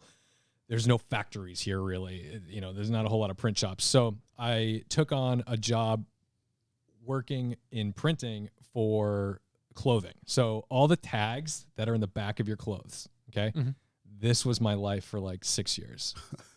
And if it says made in Bangladesh, made in Indonesia, Vietnam, China, wherever, that's where I was. And I flew around the world for like 5-6 years. And my job was to make those factories like, oh, we're making this Nike label in China now. They make it really well in Turkey. I need to make sure it's the same quality. So I go to Turkey, figure out what they're doing, bring those best practices to China, train them up, then go copy and paste it back in Vietnam, go out to Central America and Honduras and El Salvador, do the same thing. I mean, I just traveled to third world countries. Do you speak multiple languages? I took French and German in high school and college, which is what you would take if you were an artist or if you like had money. But I went to like, you're in Indonesia, like I don't speak Bahasa, you know what I mean? So it's like, I'm like, fuck it, this is not going to work for me. But it was a weird job because anyone else I knew that was traveling was like, oh, I'm in Milan or I'm in London or I'm in California or whatever. I was like, yeah, I'm in Dhaka, Bangladesh, and we forgot to check that it's actually elections right now, and they're rioting in the streets, and they're hanging people. Are you sure it didn't work for the CIA? And it felt like that. It really so, Because that's what it sounds like. Better like a bad role at the CIA. yeah, the only things that I ever saw that reminded me of what I did were when I would watch movies about like wartime photographers. Because like I wasn't in it, but I was there. I'm like, what the fuck? And you've got you're just trying to get through the day, and you're like, oh shit, they shut the highways down because they're protesting this thing. Like, I remember my first trip, I'm in Jakarta, Indonesia, and they didn't raise the minimum wage. So I end up stuck in a factory, and then they come into the factory, like literally this industrial park of like 1 million workers. They're riding into the factory on scooters, taking our workers out, and then they busted into our office. Imagine like 100 people busting into this office right now and just screaming at you in a language you don't understand. Right. And then one guy goes, trying to be really polite, we have to go outside now. And you're like, what? They're like, just get the fuck outside. You're like, okay. You go outside and they're like, if you just make sure you don't work. You need to strike with them or else they'll kill you. They'll kill you. Right. Like, you're dead. So that was like the first week on the job. Were flights cheaper just during protests? So that's how you went from factory to factory? Like, well, it's really cheap in Jakarta. So it's That's really crazy. Guess we'll go there first. Yeah, we'll go there now. There's election 2 weeks in Bangladesh. Yeah. So it was nuts. I mean, I did that for like, I did the travel thing for a good like 5 years. And then I kind of jumped into like a program manager role. And then I was just like running away from layoffs at that company, because what happens is like, if you do like big improvements in a company, right? Like, You almost eliminate. You eliminate your own job. You can only like reduce scrap by half once. Right. At that point, they're like, We need to get more efficient. Or Yeah. you can, right. Well, it's stupid because you're like, I saved $44 million last year. And they're like, great. What's your target this year? You're like, 400,000. And they're like, yeah, you need to get the fuck out of here. You can't even play for your plane tickets. So I ended up working in the auto industry as a project manager or program manager, doing like automotive sensors. So all like the temperature, all the shit that sets off a check engine light in your car. Like all the things that you hate that you're like, I can't believe this stupid thing broke. Yep. You know, that's what I would work on. So Did you, before you got into the automotive industry, did you have a thing for cars before? all my life. Okay. This is like I eat, sleep, breathe cars. Which Like, kind of makes sense because of the aviation thing before. It seems like a natural. yeah, Okay. the aviation thing was weird too, because like I could fly by myself when I was 16, but I couldn't drive wild. by myself. So my mom would have to drop me off at an airport, and I would get in a plane, go fly by myself, and then she would have to come pick me up. I thought I was a badass because my mom dropped me off at a country club to play golf by myself. You were, buddy. But like, I'm a weird kid. I'm a nerd. I'm not a guy's guy. So like, my parents knew, they're like, Jesus Christ, just get him whatever he needs to not feel completely othered. And you know, they were really cool about it. They watched me do some like objectively dangerous things as a kid. And then I felt bad because I put them through hell with the job, because like now their kid is out in like some rough areas. I mean, I flew the first time my M5 broke down, I remember putting it on a tow truck, and I flew to Vietnam in a typhoon the next day. And they were like there were 200-mile-an-hour sustained winds in this typhoon. And like, I got to Hong Kong, and we were like supposed to connect, and everything was canceled except my flight. I'm like, are they just winging it? Like, what the fuck is happening? Well, it's a tailwind, so you'll be there. So I You're just gonna get there much quicker. but like just weird shit like that. But yeah, so in the meantime, I'd never filmed anything. Like, YouTube was not on the radar. So somewhere around the time I got laid off of that like travel job, that's when I was like, I picked up a camera. And the reason I picked up a camera was my best friend from college. He passed away. He hanged himself, and it was brutal. It was like, I was not a well person. I was in Hong Kong when he did it. I flew home immediately, and like, I mean, I gave a eulogy at his funeral. Like, I remember, it was just a lot of really fucked up memories. Yeah. But the thing that happens when you end up with, when you have like a really bad tragedy in your life, it can do good things for you. Because for me, I was always really self-conscious, and I was worried about how I looked and what I was doing. You know, you don't want to get made fun of. I just stopped fucking caring. It showed you that there's better things to like, just do whatever the fuck you want. I mean, who cares? You get this life. Like, that's it. right. And you have choices you can make. And if you want to live for other people and do shit that, like, that's great. Do what you need to do. But like, it made me feel like, you know what? I don't care. So it wasn't like, oh, suddenly I'm going to go point a camera at myself because I'm an egotistical asshole who wants to go vlogging. It was more that my friend through college always took videos of like dumb things, and he'd post them on YouTube. This is before I even knew a channel was a channel. Like, this is just clips, like random shit that's like on your phone, just dump it on YouTube. Yeah. And he was a big car guy. So he'd have like these crazy things he was doing in his 8th gen Civic Si. Then he straight piped his E90 M3 and all this other stuff.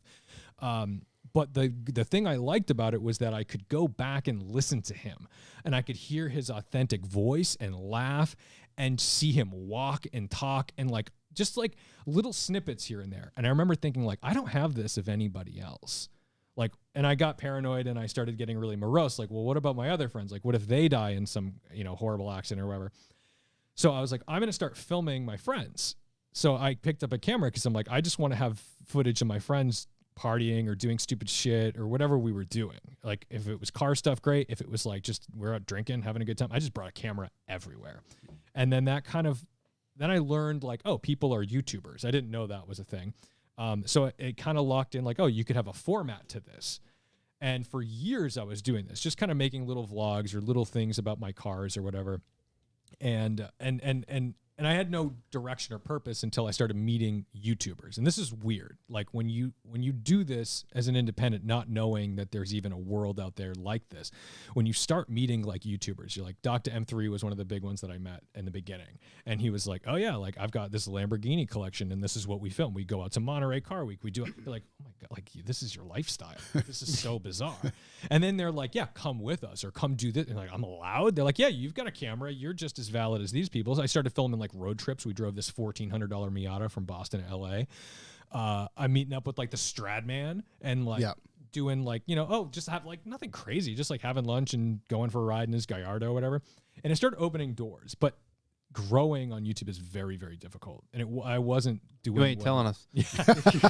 We get it. I wasn't doing what I was supposed to be doing really, because like you just mentioned my aesthetic on the page where you're like, oh, it's very consistent. Yep. Well, that's the thing. It's like, think of every TV show you've ever watched. Like it's the same episode every episode. Like if you watch like How I Met Your Mother, like every episode is exactly the same. Yeah. It's just different writing and a different storyline, the same characters. But like what I was doing was like, I was just like doing some other random shit every episode. Like everything was just a random thing that was on my mind. So I did it.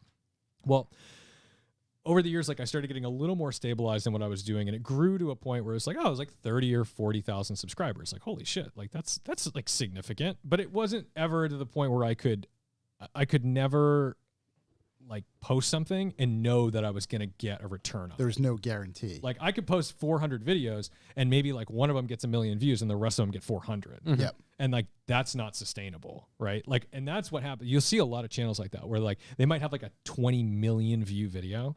And you'll be like, oh my God, this guy has like 65,000 subscribers. And you go look through their channel, there's like 400 videos and none of them have views. And all they did was get all those subscribers from a single video, and then that translated to nothing else.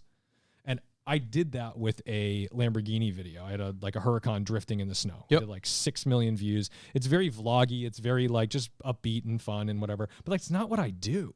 So I couldn't recreate it because I didn't have access to this stuff. I couldn't make that happen again. So I started to start thinking about like, what could I do over and over and over and over again? Around the same time, my friend Chris Amos reached out to me, who is working with Winding Road Magazine. And he's like, hey, I like your driving style. Why don't you film some videos for our channel? We need the content. I'm like, great. So for a few years, I was just like doing these POV videos for Winding Road. And I didn't like doing them because like it hurt my fucking head. You're wearing like this camera on your face, it's like smashing in your forehead. You got like this binaural audio. Like I have a microphone in each ear when I'm filming. So like imagine driving a car that you're unfamiliar with cans. Yeah. And you're like trying to listen for it and like shift and all this shit. And you're like, dude, this is difficult. Like it's not easy. It's like a deprivation chamber. And then I have to like look like I know what I'm doing in a manual Murcielago. Okay. So it's hard.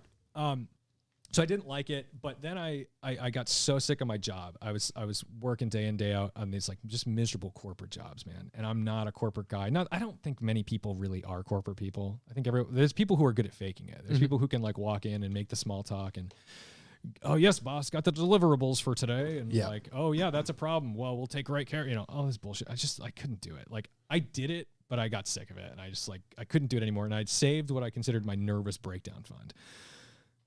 And that was if I want to blow my brains out, why don't I blow all this cash first? Yeah. Like, let's try this first. So I'm like, fuck it, I'm done. I'm out. And it was right before COVID hit that I put in my notice. Cause I remember being at an onboarding lunch for this new guy at work. And we were at this Thai restaurant. There was on the news, they were shutting down Wuhan. Yeah. So we're watching like all this crazy stuff going on in Wuhan. They're showing it and no one's paying attention. We're all just eating.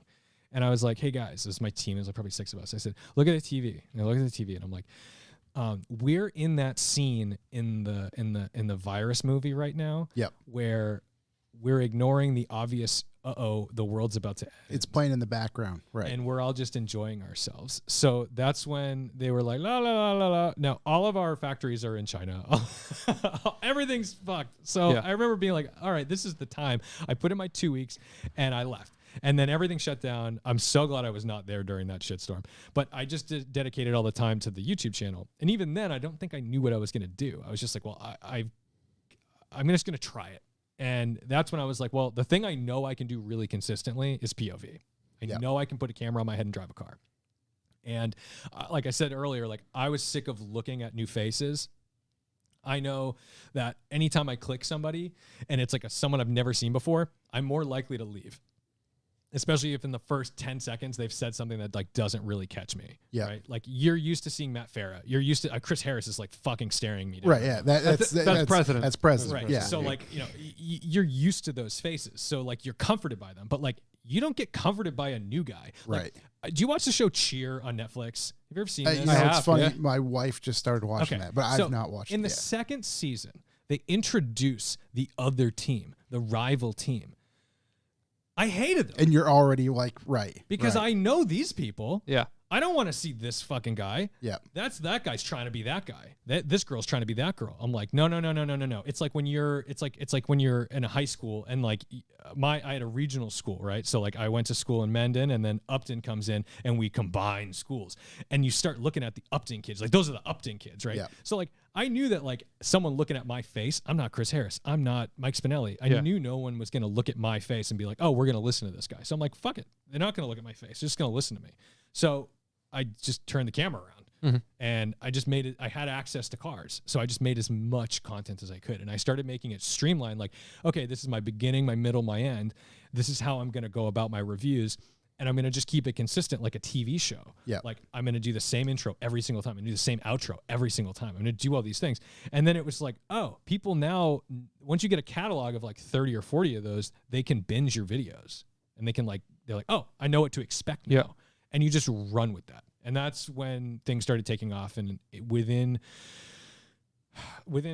3 or 4 months, the subscriber rate went from like maybe like, 10 or 15 a day to like hundreds a day to thousands a day. And then it just blew up to like 100,000 in January of last year. And I picked up like 150,000 this year or 2021. And so now I'm just going to run with it. And it became something that I thought like, okay, I'm okay making less money than I did as an engineer, but I'll be happy and I won't want to blow my brains out every day. Yeah. To holy shit, I'm making more money than I was ever making as an engineer, and there's potential for more, and there's better opportunities that I just never would have had. How in that year and a half, or let's call it 2 years. Sure. How did you ever almost get into your own head of like, oh wow, these followers are adding up quick. I need to change something. I need like throwing yourself out of a plane. That's correct. I need to, you know what I mean? Like it seems like you haven't, thankfully. Seems like you could. Well, what happens, all I'm saying is if I had to crash a plane, I could do it a lot better than that guy. Exactly. I believe you. But I think what happens is most people think they want a following. They think they want all this attention. They think they want like thousands, tens of thousands, hundreds of thousands of people watching them every day until it happens. And there's a really weird adjustment period of having to wake up to comments every day. And right, that's and it's not pretty. Yeah. So while 99 out of 100 comments are like, cool car, great driving, love the channel, there's one that's gonna like freak you the fuck out. There's been times where I've commented to you on Instagram because you post a screenshot of just an asinine thing or completely unrealistic or just something rude, whatever it is. And it blows my mind. And those are the cute ones. Right. Like those aren't the ones that are like, I'm going to come gut your family. Like, you know what I mean? Like that's what's out there. And YouTube does a really shit job of actually like keeping these out. Like some of them are so obviously horrific because they just like blatantly have like racial slurs in them and stuff. And you're like, well, what is going on? Yeah. Like, it's really weird. And that is what you start to see if you look at any big YouTuber, when they change or when they start getting really weird and defensive, that's what's happening. Those are getting to them. Because they're starting to focus on their audience rather than their content. Yeah. And so that's just my mantra. It's like focus on the content, focus on the content, focus on the content. It's all about the content. And it's I have that same mentality. No, we're not, and I don't mean it with comments from other people, but I have that same mentality of the industry as a whole. We're going to do what we're going to do. I don't care what anybody else does. That's it. What we feel comfortable with, we're not going to change because somebody else is. Now, certain thing, yeah, we have a TikTok, right? Sure. But no, you have to promote yourself. But we don't update it. we essentially just need to reserve the username. Is essentially all. That's basically was the main goal with that. But don't change yourself. I mean, I remember when a lot of people were mad at Matt Farah when he turned off comments on his Instagram for a while. Yeah, and people were like, "What the fuck?" I'm like, and even I was kind of like, "What the fuck?" That's like a nice little community. Mm-hmm. But the thing is, like, sometimes you don't see because the creators see everything. Right, see all of them. You see all of it, and there's always somebody to shit on you, no matter what. Like, it's actually like comical how much. So I did a video, just like it's like a 12-second thing on Instagram, and it's just me using a leaf blower to like blow snow off my M3. Yes, and I just thought, oh, this is cute. It's like powdery snow. So most people are like, oh, that's fucking fun. I want to do that or whatever. But then there's like 10% that are like, yeah, let's see him do it in fucking ice. Let's see, like, what? I don't have to. I didn't tell you this is the solution to all your problems. You literally just posted the video, like you said, a funny video of doing something a little bit different. It's bad with no crazy. meaning or no instruction or no long-term anything. No, and when I do, so tomorrow it's gonna snow. I'm gonna go out and do like another snow video with the M3 because those usually get good views. I have fun doing it. People have fun watching them. Great, but then you get like if I write the title, BMW versus snowstorm, okay. Inevitably, I'm going to get at least 1,000 comments. They're like, call that a snowstorm? Yeah. I walk to school like uphill both ways. You know who's the worst? The worst fucking group of people for comments about this is the Norwegians. I've never received more negative shit than from Norway. Take that, Norway. They're just so angry because of all the snow that they have. They get mad at our snow tires too because they're like, those aren't snow tires. Oh, they got great snow tires. Because they got like there. fucking like no 4-inch. cans. Yeah, they got like 4-inch spikes coming out of their shit, and they're like learning at 12, and I'm like, bro, I don't even. It's know different. That's our problem for not living at the North Pole. Yeah. You know what I mean? It's man, super you're built weird. different. Not our problem. You picked a bad place. But so I mean, at the end of the day, like I'm really happy with where the channel ended up. I'm great. Like, it's great because I got access to these cars now. And I've been driving things that like blow my mind. But I just think it's always important to like kind of suss out the seedy underbelly of YouTube because I think a lot of people think they want this, and I don't know that everybody I know could handle the kind of nastiness that exists in the world. I was going to say there is you have to worry about your mental health. Yeah, it hits you. Like, I mean, because you wake up to it every day. Like, what do? You wake up, you check your Instagram, you check your whatever. Like, you gotta see these things. In a roundabout way, it's sort of like having a really good job that you like, but there's one employee that just harasses you or just there's a problem at work. The beauty is I can make a $10 million settlement out of that. Can't make any money off of these guys. Right. There's there's nothing to be gained. I wish someone grabbed my ass at work. Fuck yeah. Let's go. I don't want to work anymore. But like that's a nice little safety net to get your YouTube going. But if people said half of the shit, we'd all be millionaires if people said the shit to us that they say on YouTube. Right. And that's unfortunately part of it. They'd never say it in person. No, they wouldn't. But so the other side though is that like this is winter, right? We're not going out. It was COVID. No one was really doing anything. Yeah. People lost all social skills. Yeah. Go on. It's brutal. It's brutal. But like we did start going to car shows again last year. And I was always blown away at the people that would come up to me and be like, "Oh, you're the guy." And the thing was they don't know my face. They'd hear me talking to somebody else and know my voice. And then they'd come and be like, "Oh my God, you're Tedward." And I was like, "Holy shit." And it happened again and again and again and again. And then you're like, oh, this is actually working. Like, these are real people. Yeah. These are real people that are watching. There is a big difference putting people versus numbers. Dude, it's happened to me. I was going to say. Tedward drove your car? I was like, yeah. That wasn't mine. I had to. Yeah. It's like, yeah. He really did. So they know you out there, man. It's wild. It's very weird. And it's good because I feel like, I'm not out there trying to promote people doing dumb shit. In fact, I usually promote exactly the opposite. Right. Like, right. I feel like I am the like a safe injection site. Like, I'm not telling you not to speed. I'm not telling you not to drive and enjoy your car. But what I am telling you to do is just fucking think about it before you do it.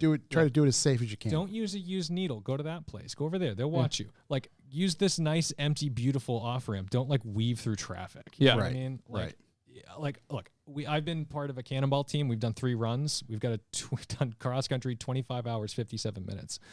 I know that speed can be safe. That was in the A8, right? That was the S8. So we did S8 plus 2 runs in that, and then we did a M5 competition. The M5 competition ran the 25-57. But like, it can be done. Now, I don't recommend people doing this. And actually, I always have a weird, like, whenever I post cannonball stuff, I'm always really careful about it, and I almost always regret it because I don't want people to try it. To push it, right. Yeah. I don't think anybody has the opportunity to well, sure, you can try it. But the golden egg has kind of been hatched. That was about a year and a half ago. It was a hell of a run to be able to do it in back to back to back. I mean, we kind of reset a couple times really quick. But I think people think that, like, well, I could get in a car and go 130 miles an hour. I don't think what they realize is they need to go 190 miles an hour. And there's a big difference. Yeah. Yeah. Like, I don't know if you've ever done 190 on the street. Not in a vehicle. I mean, that probably, actually, no. Close on motorcycle, but sure. But like, Even gnarlier. I mean, not smart. Not smart at all. This fucking guy. you'll hold that for like an hour. Yeah. That's wild. Like, Right. Because mine was get to the peak, touch Everest and then come right back down. So part of me, like, a lot of people are like, release the footage, like, show me 25 hours and 57 minutes of this. And it's all on a Blackview, so it gives a GPS verified speed and all this other stuff. You have front and rear cameras. Yeah. I have everything. I don't know if showing it is going to deter people or it's going to make people want to do it. And because I don't know the answer to that, I don't want to post it. Yeah. Was that some of the hairiest incidents you've had? So I run, thank God, I'm not in the car. I do mission control. So I run a team of about 60 people. So I sit in a room with a giant television, sort of like this, with about 12 people around a table. We're all on laptops. I am communicating directly with the car. They're communicating with spotters. Usually we have 60 people lined up across the country. Yep. And then they're feeding me information via a shared document. And then I'm taking and cherry picking the information that I think is relevant to the car and paring it down, and then alerting the car to anything they're in as real time as possible. It is immediate. Yeah. So they're getting information from like 5 miles ahead, basically. Okay. And that's going to tell us, like, you'd be doing 192 miles an hour. It feels pretty safe when someone's ahead of you and you know that there's no cop. Yep. Or, what? I mean, at no that construction speed, zone or something coming up. at that speed, 2 miles ahead, if there's a sudden stop, that's a problem. It's a big problem.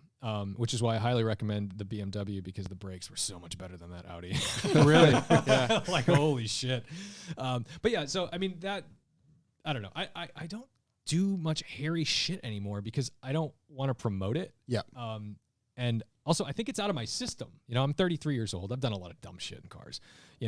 I'm gonna launch things. I'm going to make things go fast. I'm going to chuck them into corners. I don't have any qualms about getting a little squirrely and sideways in a GT3 RS. But there's no reason to do 95 and 30 on a side street. Yeah, right. A school just because zone, you there's can. a house, like there's just places that just don't call for it. And it's just unnecessary risk. Yeah. I mean, you have a website, Respect the Drive. That's a perfect way to. That was the name of it. I kept trying to think of it. I was like, I don't want to ask because I know what it is. There you go. Fine. Respect the Drive. Yes. Yeah. It's a very good. It makes sense. Makes a lot of sense. Yeah, and I think what I like is, like, I'll see like Instagram videos on like Team No Hezi where someone's like ripping through New York going fucking ballistic, and you'll see like a comment that's like, "Hey Tedward, they didn't respect the drive," and I'm like, "Oh, good, I'm glad." Like, it's at least I got someone out there. Yeah, someone knows this is bullshit. Like someone knows this isn't cool. Right. Mainly, a lot of those videos in BMWs too. They're just literally no fucks given, flying through.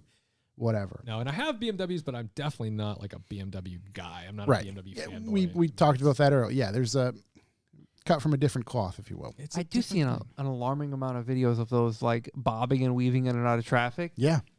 And I watch them and I'm just like, I just don't get it. No. Why on earth? You're literally. I don't get it. If we were to be going to the same place, I'm going to get there maybe 3.5 to 5 minutes behind you. Yeah. I think we all know the 335 guys are the worst thing to happen in the car world 100%. for a long, long time. Yeah. No, but I don't know. There's ways to enjoy the sport in the same way. I think this is why I get so riled up over this plane crash, is because it's like I just watched a BMW E92 M3 barrel through a bunch of kids. Yeah. Right. Doing like a drift like through an intersection. Right. And I'm like, this is not okay. And now All avoidable. And now I'm fucked. Yeah. Yeah. You're right, because it's making you look bad Makes me because you look like drive an the same asshole. car. Yeah. Right. So safe to say you're happy with the choice you made about a year and a half ago. Oh my God. So much happier. Like, I think a lot of people can do just fine in like whatever career path they set out. I've never planned anything far enough ahead to be like, even when I was in college, like I remember my friends applying to jobs at the end of our senior year and getting acceptance letters. And I remember thinking like, oh shit, I need a job. Yeah. Like I got to pay for stuff. I was like, oh my God, I need to work. This is terrible news. And I know it really was like, and I was like, oh shit. And I like, it took me like 6 months and I finally got that job and everything kind of worked out, but it was like an accident. And then I just snowballed into these accidents, and it's just like your network of people, even with this, the only reason I was able to say like, oh, I can make money doing this was because while I was still working at my corporate job, I had a friend like reach out to me and say like, hey, I just recommended you to do like video marketing for Aston Martin Lotus of New England. Mm-hmm. And I was like, why? He goes, and I barely knew this guy at the time. Turns out he was the one like became one of my closest friends, and he's one of the cannonballers. But he basically said like, look, they reached out to us for like some sort of marketing like thing, and we told them what we wanted to do, but like they're like, you're just not at the level that we could take your money, but like I think you need to start smaller, and then and so then they hired me, and that's how I ended up meeting like Steve Serio, who at the time owned those two franchises, and then sold it. And at first I thought, oh no, like I just lost my cash cow of like this guy sold the dealership, but it just turned out to be better because now he's dealing with all these crazy with multiple, and just like batshit crazy cars coming in. Yeah. I mean, I get a hold of things that I never in a million years thought I would drive or even see. And some of them are like genuinely precious things, like a 356 Speedster with 30,000 original miles unrestored. Like that's nuts. That's wild. I mean, that's like some crazy stuff. And it's fun to be able to go and explore those cars and really like, use them for what they were intended to be used. You ever get nervous? Yeah. But it's just defensive driving, honestly. Like I'm not nervous about like, that's a good question. I mean, yeah, I get nervous. But it's like being a pilot, right? Fly the plane. Yeah. So don't worry about anything. Fly the fucking plane. Doesn't matter what's happening. If there's like horrible noises and whatever going on outside, just drive the car, get it to where it needs to get to, But there's always fear, especially mechanically. Like you never know. Like what if this engine, like it's going to seize today? Yeah. Today's the day. happens Yeah. too. And that's like not a fun thing to be in. I've had cars die on me before. I was but, going to like, just ask if there's been an It's incident kind or of the something. territory though with a lot of these older cars where things just kind of happen. Yeah, I had a I won't say exactly what it was, but it was a late 80s or early 90s Ferrari die on me in an intersection, and it took me like, it's all on video. I wish hopefully I can show this someday, but it's kind of funny because it's just like watching me, like this car die on me and then block traffic for like 2 light cycles. And everyone's so angry until they drive by and they're like, oh, hey, nice car. Yeah. And I'm like, fuck you. But I still got the video out of it. Like video exists. That video is on the internet, and you'd never know that happened. Yeah. Because the point of the video wasn't to show you this dying car. It was just to show you trash the thing. Just show How what it it's like to drives. drive, Yeah. So Because just you're not in the market of create. So like a lot of other like content creators, like what that would have turned into is like you wouldn't believe like What happened to me while I was driving this 80s Ferrari? Right. versus like you just lop that whole section out and just it's business as it's usual. business as usual. Yeah. Like, I mean, it would be fun to keep that kind of stuff in there. And I'm always cautious about clickbait stuff because you want people to trust you. It's all about trust. Right. You know? Right. Versus, the like you said, clickbait thumbnails. I mean, look, all these people today are going to come in here thinking they're going to get crab conversation, and then they're going to hear this shit.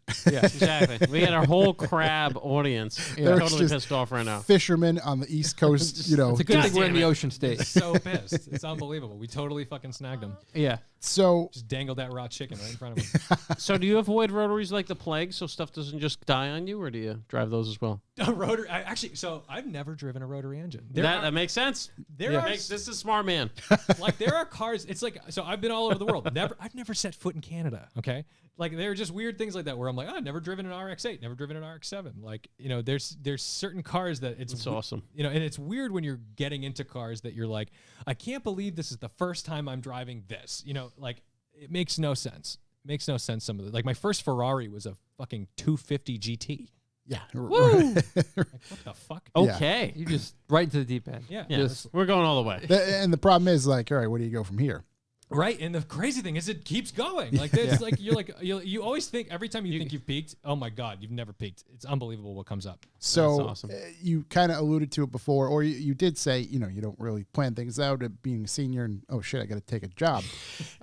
How far in advance do you plan your videos? I currently have no videos lined up right now. Okay. I'm filming tomorrow, and that'll come out Friday. I'm filming Friday, that'll come out Sunday, and then I'm going to film a bunch on Monday and Tuesday. So, Okay.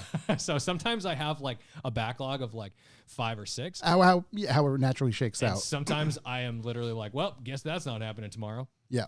Yeah. And just almost in a way by the seat of your pants, just planning on making it happen. Yeah, figure because something out. to me, it's got to be authentic. If I don't feel like I can talk to a camera, if I don't feel like I'm in the mood to drive, if I don't want to be in traffic, if I, you know, just like shit that you're like, how am I supposed to do this? Yeah. You know, sometimes you just gotta suck it up and do it. But a lot of times, like I just kind of wait for the moment, and then I'm like, all right, this is it. Do you plan your routes?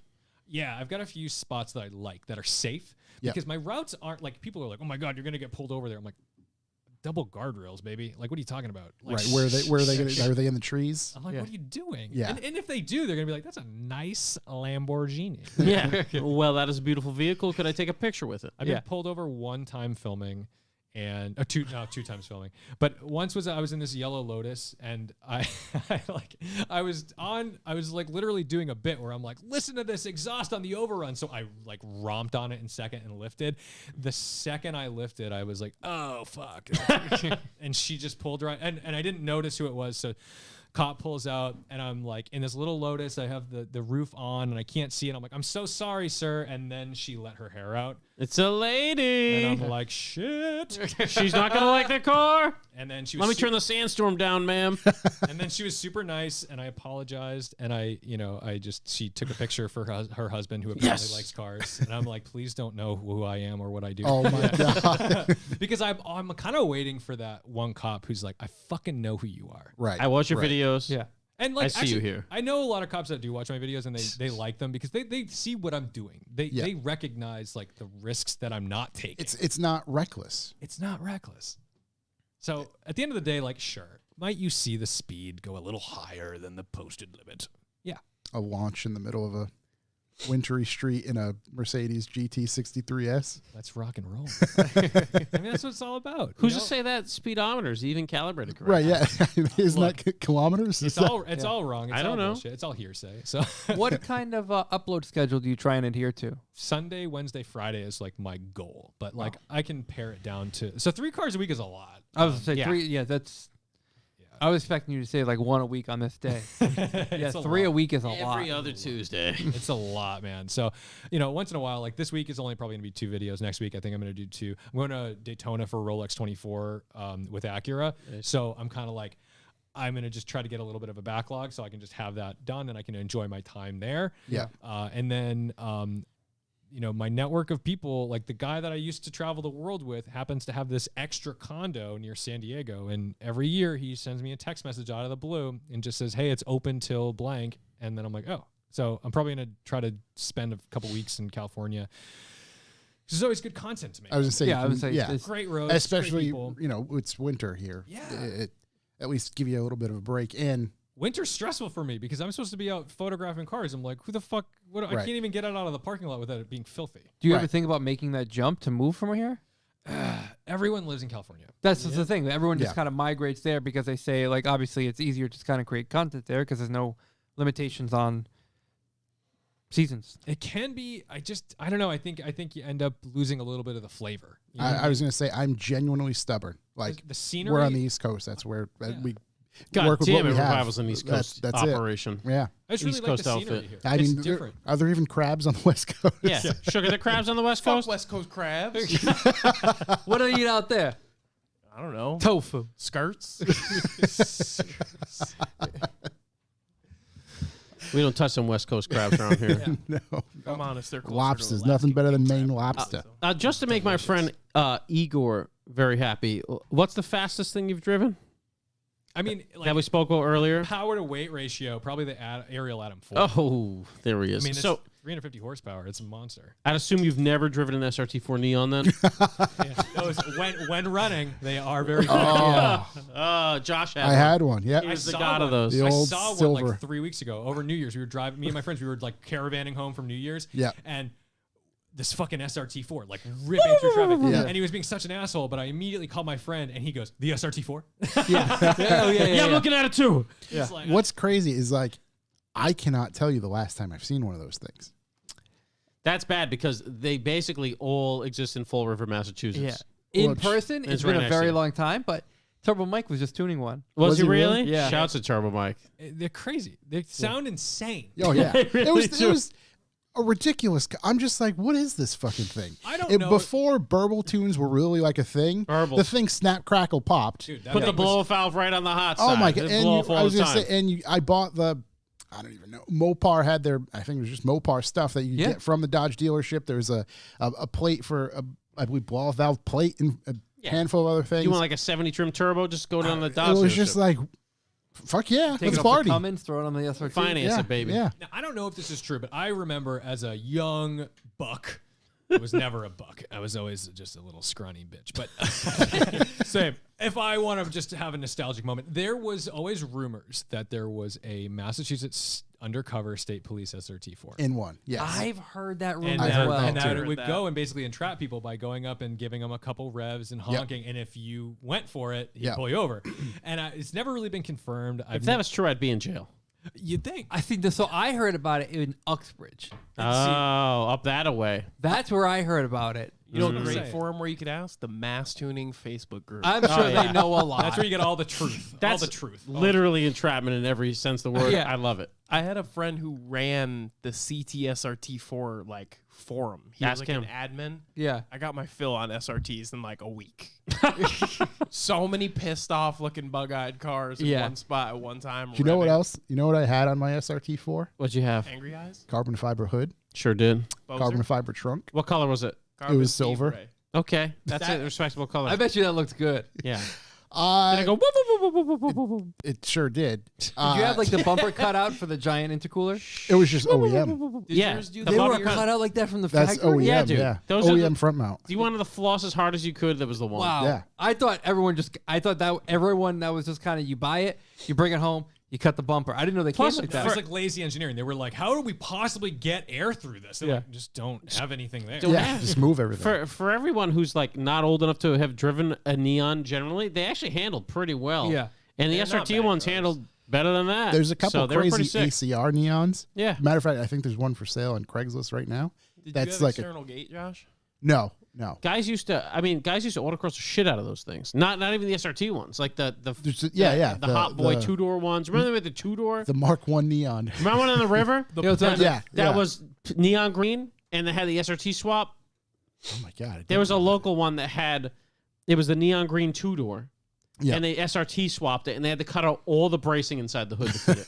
That's incredible. just gone. I mean, what was competing against it? Like, was there a Focus SVT at the time? there was, but it wasn't turbo. and it was a, nowhere near right, it as was fast. not No, turbo. it was like WRXs and Evos. Yeah, that's Evos it. were fast though. Evos Yeah. were fast, and then the DSM crowd was still bringing up the rear with like Yeah. 97. Just Eclipses. crushing Yeah. wastegates and making them Crank fast. walking all over the fucking place. Crank walking all over. fucking 4G63XX. Exactly, That's everybody's screen name. 50 trim turbo. I had one of those too. Yeah, sure did.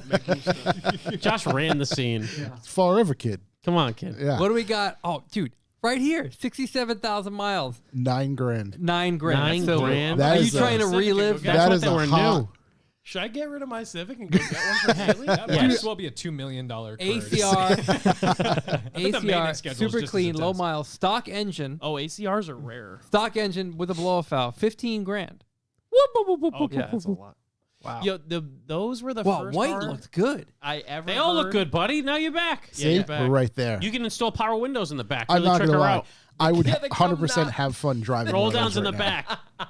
But I mean, that's the thing. Like they were very enticing. I mean, it was a drug. That Oh, car yeah, was like, yeah. ooh, this is Oh, very It enticing. 100% was. Didn't Chevy tried putting something out Yeah, they did. Cruise. The Cobalt SS. Cobalt right? SS. The first one was turbo, and the second was supercharged, or vice versa. Didn't they make a TP loser with that motor in it? They did. They did. Yeah. And that's I've a car driven to one. have. And they made the I don't know. Crap. whatever it's called, the Magnum. It still Oh, drove the like Magnum. a PT Cruiser. That was the problem with it. Right.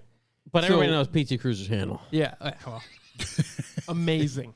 They're just out there keeping up to Corvettes. Just on out there just SCCA track wrecking days. vets, baby. Yeah.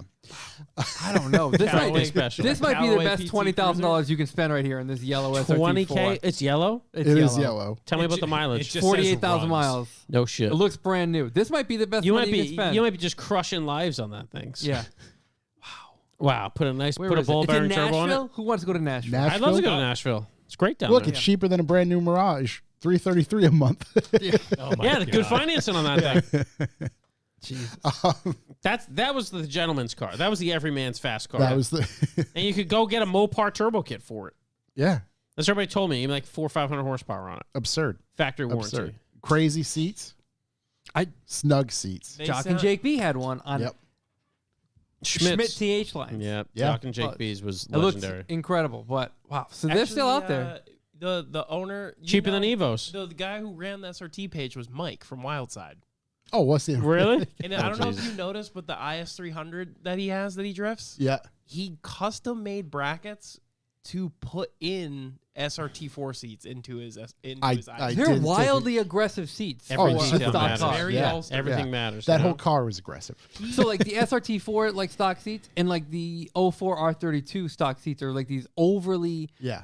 Oh, the aggressive 04 bolsters. Mercury. The Evo 04 8 seats too. R32 seats were so aggressive you couldn't even flip them all the way forward because they would hit the roof. No, because they break the mirror. Yeah. Oh yeah, that's right. That's right. Because they that's broke right. the mirror on mine. Yeah. You flip them forward and they break the vanity mirror, Yeah.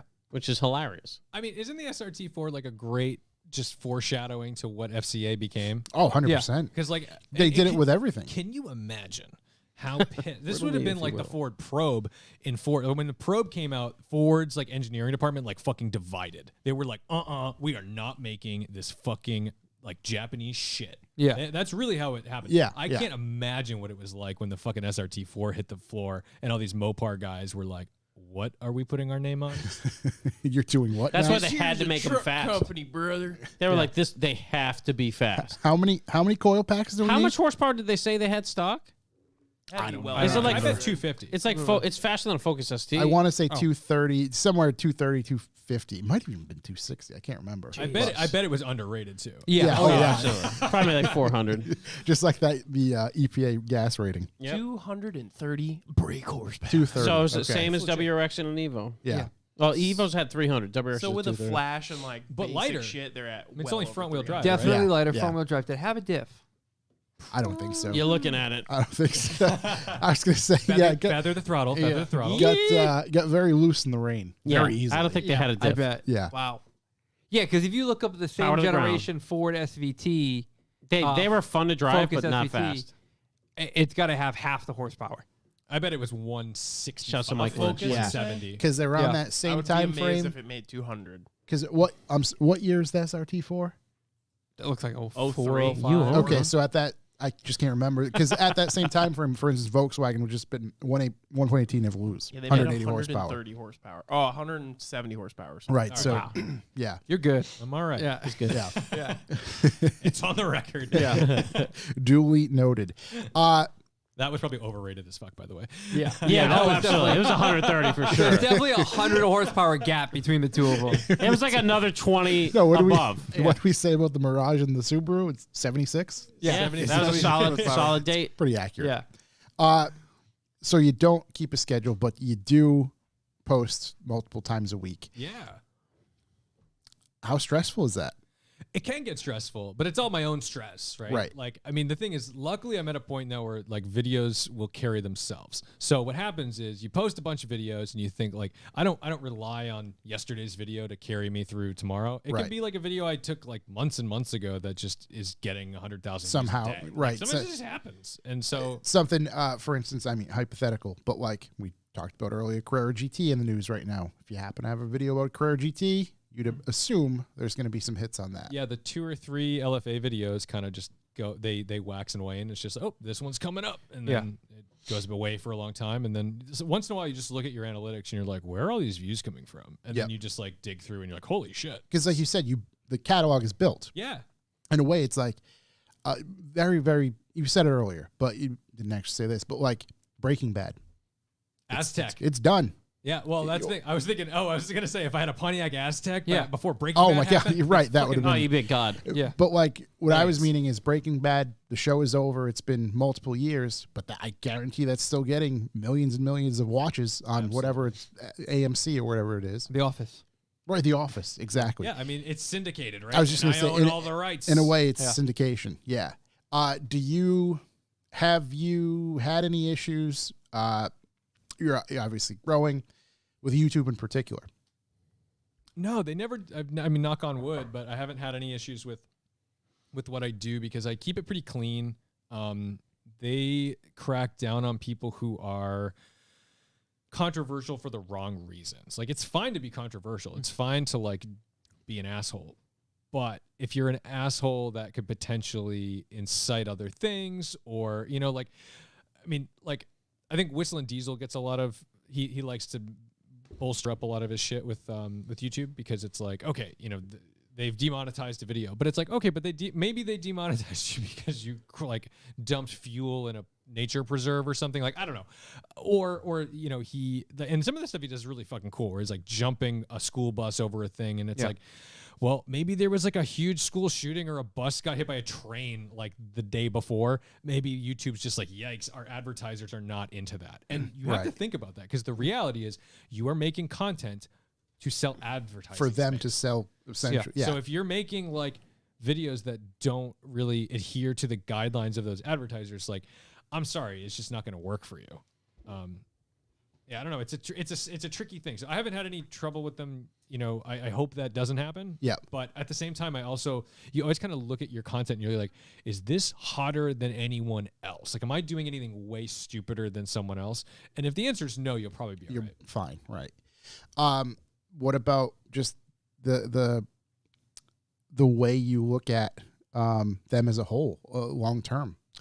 Hard to say, but at the end of the day, I have made enough connections where I'll always have a gig shooting cars. Yep. Like, I'll always have something where I can go and pick up a camera and go make money, like selling and advertising cars. Yep. And if you do that in a way that you're not just like shooting the 50 cars that came off the Honda truck to the dealership, and you do it with the cars that are like, hey, we just bought this collection and it's going to Mkbhd or bring a trailer. You know, I'm the guy. I mean, realistically, you could find an SRT4 Neon. I mean, that's the thing. And so I don't know. I mean, I think at some point you just like, YouTube's not going anywhere. Right. For a while. And they're certainly not a competitor. No. It's its thing. I mean, is it, you know, you got to have backup plans for sure. Yep. But And one of the things I was going to kind of eventually get to is, you know, say backup plan. Obviously, we're all here because of the same things, cars in general. That is a industry and thing that's changing drastically in the next, currently, and probably for the foreseeable future. yeah, we just like everyone who came before us, we're going to see a big change. Yeah. People, it's really weird to see folks get like so up in arms about change. And I get it, because I like big engines. I like crazy shit too. But the world is always changing, and people need to realize that cars have only been around for like 120 years. Yeah. Right? Like, this was never a thing. This was like, this is new. 120 years is nothing. Right. Fucking nothing. And to see where the automobile is started, evolved into, there's always going to be these ebbs and flows. And what we're going into right now is this really weird spot that's kind of like the 80s, where like the late 70s, early 80s, where everything got really slow and shitty and miserable, except our version of that is going to be way faster. Right. So like, maybe we're forced into some sort of hybridization or electrification or whatever. But at the very least, like, we're going to come out of it in a really cool and different spot than we ever imagined we'd be. Because I think if you asked someone in 1982, like, if you told them what the automotive future would be like in like 2010, they would never believe you. They'd be like, that's impossible. Right. You could never get that by. I mean, EPA. if you told them something about the way a car's computer operates, to your point, what do you mean? No, that you're crazy. And think about, I mean, that's the thing. Like, you know, we everyone gets in an S class. They're like, oh, you're gonna have to fix all that shit. Everything's gonna break. It's like, yeah, but they were saying that about like the fact that you had digital ignition systems. Yeah. Right. I mean, every old guy looked at like an MSD box and like shit their pants. Yeah. Right. or like, you know, the transition. And again, it's a smaller one, but LED lights versus bulbs with gas in them.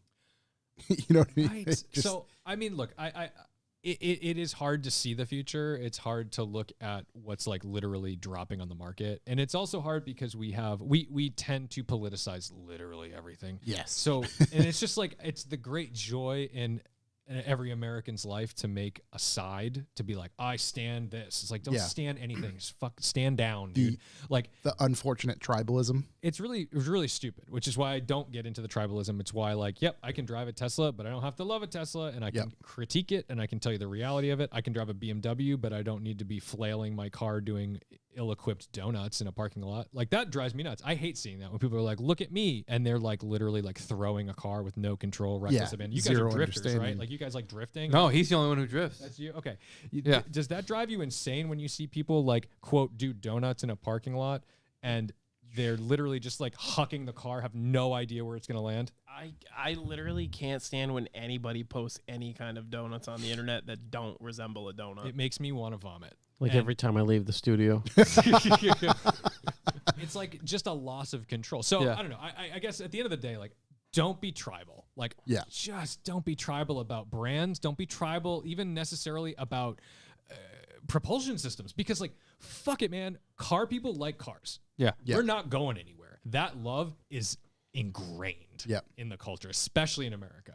So I really don't see that going anywhere. I think that we may go through like a weird hiccup period where things change and we have this sort of like ebb and flow of like, ooh, there's not a whole lot of great offerings for us right now. Or like, I really want to go to the track with this like track EV toy, but like, where am I going to charge it? I don't know. We're moving too fast in some regards, and I don't know that our infrastructure is going to withstand the growth and time frame that they've set. Right, out. how fast. It's like 2035 feels really close. Yeah, that aggressive timeline. But who knows? Fucking crazier shit's happened. But at the end of the day, here's the deal. There have been times in Earth's history, not like with humans on the Earth, where volcanoes have erupted in sequence and like legitimately just covered the sky in ash and clouds for months. Okay, things could get so much worse. Right, we're right. Gonna, we're gonna be just things, have been reset. So that's gonna happen. No, should fire up the militia. Like, it really will. Like, I mean, it's so funny. Like, I think we're really naive about like nature. Right, because, it doesn't give a fuck about us. Like, it doesn't care. Like, there could be like an earthquake that's super. It's gonna happen in California. Like, we're gonna get the big one, right? And that's gonna suck. But like, we've already seen. Remember I'll never be able to say the name. Remember the volcano that erupted a couple years ago that like shut down Europe basically in Iceland. Or the one in Iceland that shut down flights for like a couple weeks. Yeah. I mean, that was a little one. Right. I mean, there was the big one that just went up the other day. Yeah, just in the middle of the New ocean. Zealand, that right? just wiped out Tony's Island. Yeah, Tonga. I remember being in El Salvador for work, and I'm sitting in San Salvador, and I'm like looking out of my hotel room. I'm like, what the fuck is that? And I was like looking up and up and up and up and up, and I'm like, that is a peak in the like. All I could see was like the silhouette of like a peak, and I realized I'm like, I am on a volcano. That there's a volcano. and I'm like, who the fuck built this place? Who thought this was a good idea? So I mean, I don't know. You gotta have a big picture, because people get into these car things and they just want to get angry and they want to say I'm better than you, and I'm like, guys, the volcano's coming. In a gay, The volcano's coming. Just so you know, it's all gonna end. in a way, It get worse. similar to what you said before. There's other things to kind of worry about. You can let go of some things because realistically, there's way more. I mean, the sun's going to turn off. It very well could. Yeah. It very well could. It's gonna get real big and engulf us first, but then it'll turn off. Yeah. Gets a little too close. Little go Nova. To touch on your earthquake point in California, it's definitely going to suck, just not for us. It's true. Right. That's why, and that is the We'll be real able to eat reason those crabs. why we're not moving to the West Coast. But that volcano was big enough to, I mean, Tom in San Diego, he got a, what do you call it, tsunami warning. Tsunami. People in Oregon, Yeah. it's kind of all over the There's place. people in Oregon? Yeah, like I mean, a lot of like white supremacists. Portland is a weird place, I hear. Yeah. Never been there, but Heard it's beautiful on the coast. dude, thank you for coming to hang out. This is fun. Yeah, we Seriously, appreciate it, man. It's awesome. There's we really didn't even get into Anything. the cars. I mean, you're super close. You can come by anytime Yeah, you I'm want. not far. Yeah, doors seriously. open. Anytime you want to come hang out. Oh, I love There's probably a million things we didn't touch upon. But I truly appreciate you coming to hang out. Nothing short of impressive, and just thank you again. I know. I super appreciate it. You guys are doing it. Like, this is so effing legit. Like, even if you saw what I do just with editing my videos and stuff, it's like I take the lowest form of like simplicity, and this is like actually like a welcoming, nice place to be. This Good. That's good to hear. incredible. Yeah, it's very good to hear. It wanted to make it as comfortable as possible. And you guys have wicked radio voices, by the way. Oh, thank you. Oh, really? So good. I've been I don't have a working on face it. for it, so Yeah. No, you get the face for radio. It's beautiful. yeah. I wasn't given many talents, but Yeah, the voice being It ain't one. much, but it's honest work. So we all enjoy being here, and like Chuck said in the Bucks of Boys segment, it doesn't matter what's going on. We're just gonna show up here. Yeah, anyway. the the power could be off. We'll just talk to each Yeah. I other. mean, we were talking about you tell people from 20 plus years ago what's happening with cars. You tell people from 20 plus years ago the current nightmare scenario we're living in. Yeah. They'll never believe it. yeah, I wouldn't have believed it. Yeah, it's a disease. Takes over the world. Shuts everybody down. Like, okay, you fucking maniac. Get I was out of gonna here. say, You little rascal. That's not going to happen. What's great, Sure like, is. just think back. We recorded on January 6th last year. Yeah, sure did. Not really a busy day at all. Yeah. Nothing going on. we just came here to talk about cars. Yeah. Yeah. But that's the constant. But We and that's came it. here to talk The about cars cars. are the constant. It gives us entertainment. I And there think was- that's the day I came back from snowboarding, and I was like, "What's going on?" And you guys are like, Oh yes. you didn't listen to any news?" And I was like, "No, what's going on?" You're like, it's a bunch of like Walmart shoppers walking through the Capitol right now. Like, get out of here. It's the ultimate people Walmart meetup. Yeah, it is right down in D.C. There's some stuff happening. There's that does remind me. Before we get too deep, we have some questions and we'll kind of finish up. Sure. There is one thing I wanted to mention. Somebody in the car community is just kind of going through some stuff right now. Our sir. buddy at Chester Don on Instagram, Lester. He's probably one of the coolest people on the East Coast. He's got an insane AE86 in particular. Couple of them. Multiple. Beautiful I'd say an 86s. infinity for the vehicle. And he's the nicest guy on earth. Great Warmest dude. smile. Very warm smile. Gets out there and absolutely slangs it drifting. And he's only been drifting for about a year and a half, I'd say. Maybe 2 years at In a most. beautiful A86. Purple AE86. When you and got the skills, you got the skills. Yeah. he started obviously C group. I believe he's B group now. But yeah, he's going through some stuff. We won't get into it. That's not really our business, but we just wanted to show our support. I know a lot of friends of the show and listeners know who he is. So just keep him in your thoughts. Yeah, reach out to please. his Instagram. Show him some love there. So actually, yeah, it looks like we get some questions on Yeah, the it looks YouTube. like that one from Gavin's pretty good. Because I don't totally disagree with a Plaid being like our new muscle car. I mean, Because it's like true. yeah. And no one, I feel like the Tesla thing, right? Anyone who's like, oh, I'll never drive one.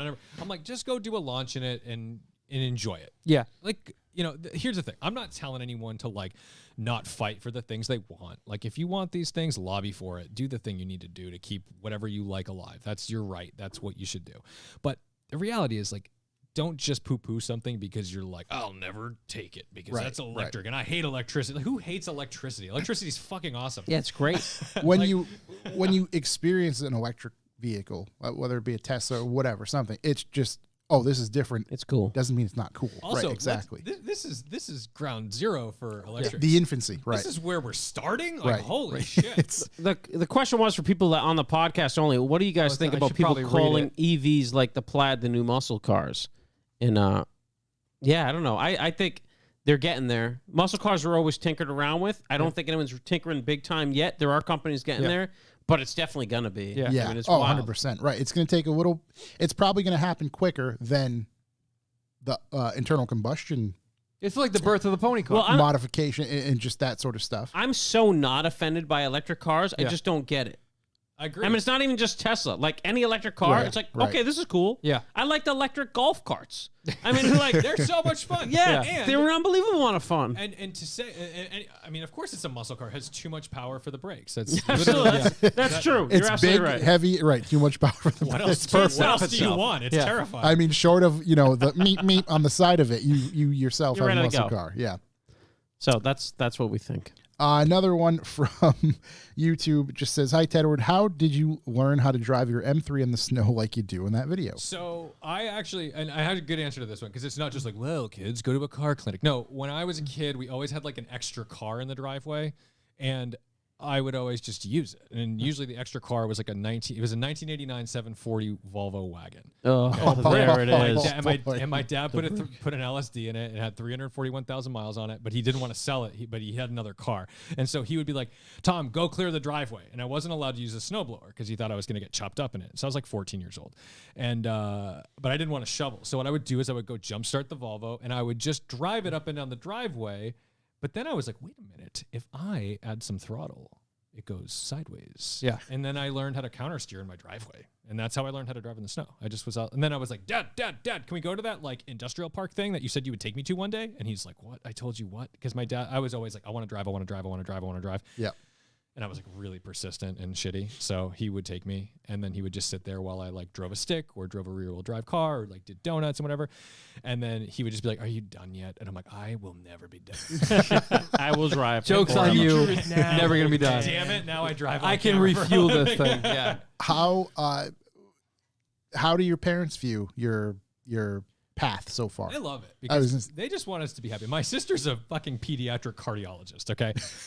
Just to give you, I'm a YouTuber. So like, I think we know who won that Yeah, race. Thanksgiving must be The interesting. YouTuber. Yeah. So she's like having a good time saving children with congenital heart defects, and I'm Jesus. fucking doing Trying not to burnouts. curb a Ferrari's wheel. And I'm like, Dad, I drove a Viper. You know, like it was cool. You know, but they just want to see us happy because they know that like I struggled. You know, they know that like I had a hard time with depression, and everybody has depression. I always hate it when people are like, I have depression. No shit, fucking everyone has depression. Like figure it out, Right. And like be nice to people. That's all you have to do. Yeah. Right. And my parents were always nice. They knew I was a fat kid growing up and I had terrible asthma, so I couldn't be athletic. So what do? They said at 11 years old, put me in a fucking airplane. There you go. There you go. Like, Pilot's pretty fucking cool. who does that to their children? And I still got made fun of for it, by the way, because you're 11 and kids are evil. Right, Yeah, right. so It's different. The lesson is no matter what you do, people are shitty. So Yeah, just man. do whatever the fuck you want to do. I got an inhaler right here. There you go. Yeah, go. You're sitting on one too, because there's one in my jacket. I put it right there. Inhaler team. I would never sit on another man's inhaler. Shouts salbuterol. Respect. Let's see. Double D603. Double D 603. He said, have him give his bold prediction / hot take for this year's F1 season. Ooh. All right. I don't know if I have a hot take. I mean, I feel like it's going to be more of the same. We're getting new cars, and the cars are going to level the playing field as far as I've heard because the budgets are capped a lot differently than they have been in the past. But I think what we're going to see is a lot of mid-pack drivers have more success. Now, I don't think that they're going to come out and be on top on first, second, third place for the season, but I do think that we're going to see people like Sainz. Fingers crossed for George Russell. Like I really am pulling for George Russell to be like a killer fucking Mercedes wingman. Yeah. But I think we're gonna see Ricardo do well. I think we're gonna see some mid-pack all-stars this year. Cream will still rise to the top. Yeah. But and then we're gonna watch. I mean, we're just still gonna watch like Haas just fucking put cars. Do you think the new wheel size is going to play a big role into things? I don't know. I think everyone's gonna have to learn how to drive again. Apparently, the mile per hour average went up just a little bit. They didn't expect it that it was going to go down, but apparently after some testing, it went up. It's a small amount. Yeah, but anything Yeah. matters. I don't know. I don't know enough about it. I just know the drivers, and I hope to see. I feel bad for Leclerc because I feel like he's Charles Leclerc. Oh, Charles Leclerc. The poor Charles Leclerc comes out like hot shot. Like, look at the Yeah. ride I just boarded, and then Sainz is like, I don't know, man. I'm gonna fuck you up. yeah. Yeah. I'm not your number 2. There's Yeah. a problem. Yeah, it's a fight for number one on the team. It's pretty wild. Yeah, So- I'm into it. And Ferrari, any drama with Ferrari is always entertaining. I don't care where they sit. Let's My boy with the glasses over there. in the curly hair. Yeah, I'm just trying to be him for Halloween. That's a solid play. You know, those glasses are sold out everywhere. You can't buy them anywhere. Really? Because I was like, those are sweet. They'll never look good on me, but let me see what they are because they're a style of Ray-Ban. You can't buy them anywhere. we Sold out got everywhere. we got to connect in Italy. Do you? We do. We have connect Ray Ban Italy now. We do. Yeah, we can get some. We got a Italian things. Ray-Ban Connect. Maybe not Ray-Ban. Oh no, we want Ray Ban. Are you talking about like Bond? the Italy province of China? Made in Italy. Is there, are there flea markets in Italy? In Providence, it's pronounced Canal Street. Yeah. Let's see. Levi Lux out. Levi Lux out. What are your top experiences in the automotive realm? I think it's just general for everybody. I mean, Ariel Atom 4 blew my friggin' socks off, but I love I drove a Caterham 7, and I love little weird things. Those make me happy. K quirky cars, little. like the AZ1 was really fun. LFA, just because of the provenance of driving the LFA, and nobody fucking looks at you. Yeah. It's Which crazy. insane. I pulled into like 2 gas stations, full ass gas stations, not a look, not a glance. It's the ultimate nothing. way to meet car guys. It's insane. I'm No like, one else gives a shit. I've never felt more cocky getting out of a car than in an LFA at a gas station, being like, "Oh, what Feel is like Han. what is about to happen to me?" Nothing happened to me. No one fucking cares. Put gas in your car. Shut up. Get out of here. There was a fucking kid staring at his phone and looked over at me and then stared back at his phone. I'm like, "You're an idiot." Ew, Lexus. Do you know what this is? Yeah. Isn't this just a And then- Toyota? And then this year, I got to give a shout out to Dr. M3 because I did 800 miles in his Aventador SVJ Zago. Woo! And That's a good amount of miles to put on a car like that. Fuck me, that was the most fun weekend. That's awesome. And he let me drive the shit out of it. We were doing like 180 miles an hour. I was like, this is amazing. Yeah. That's beautiful. That's awesome. In the rain, that guy's a savage. Jesus.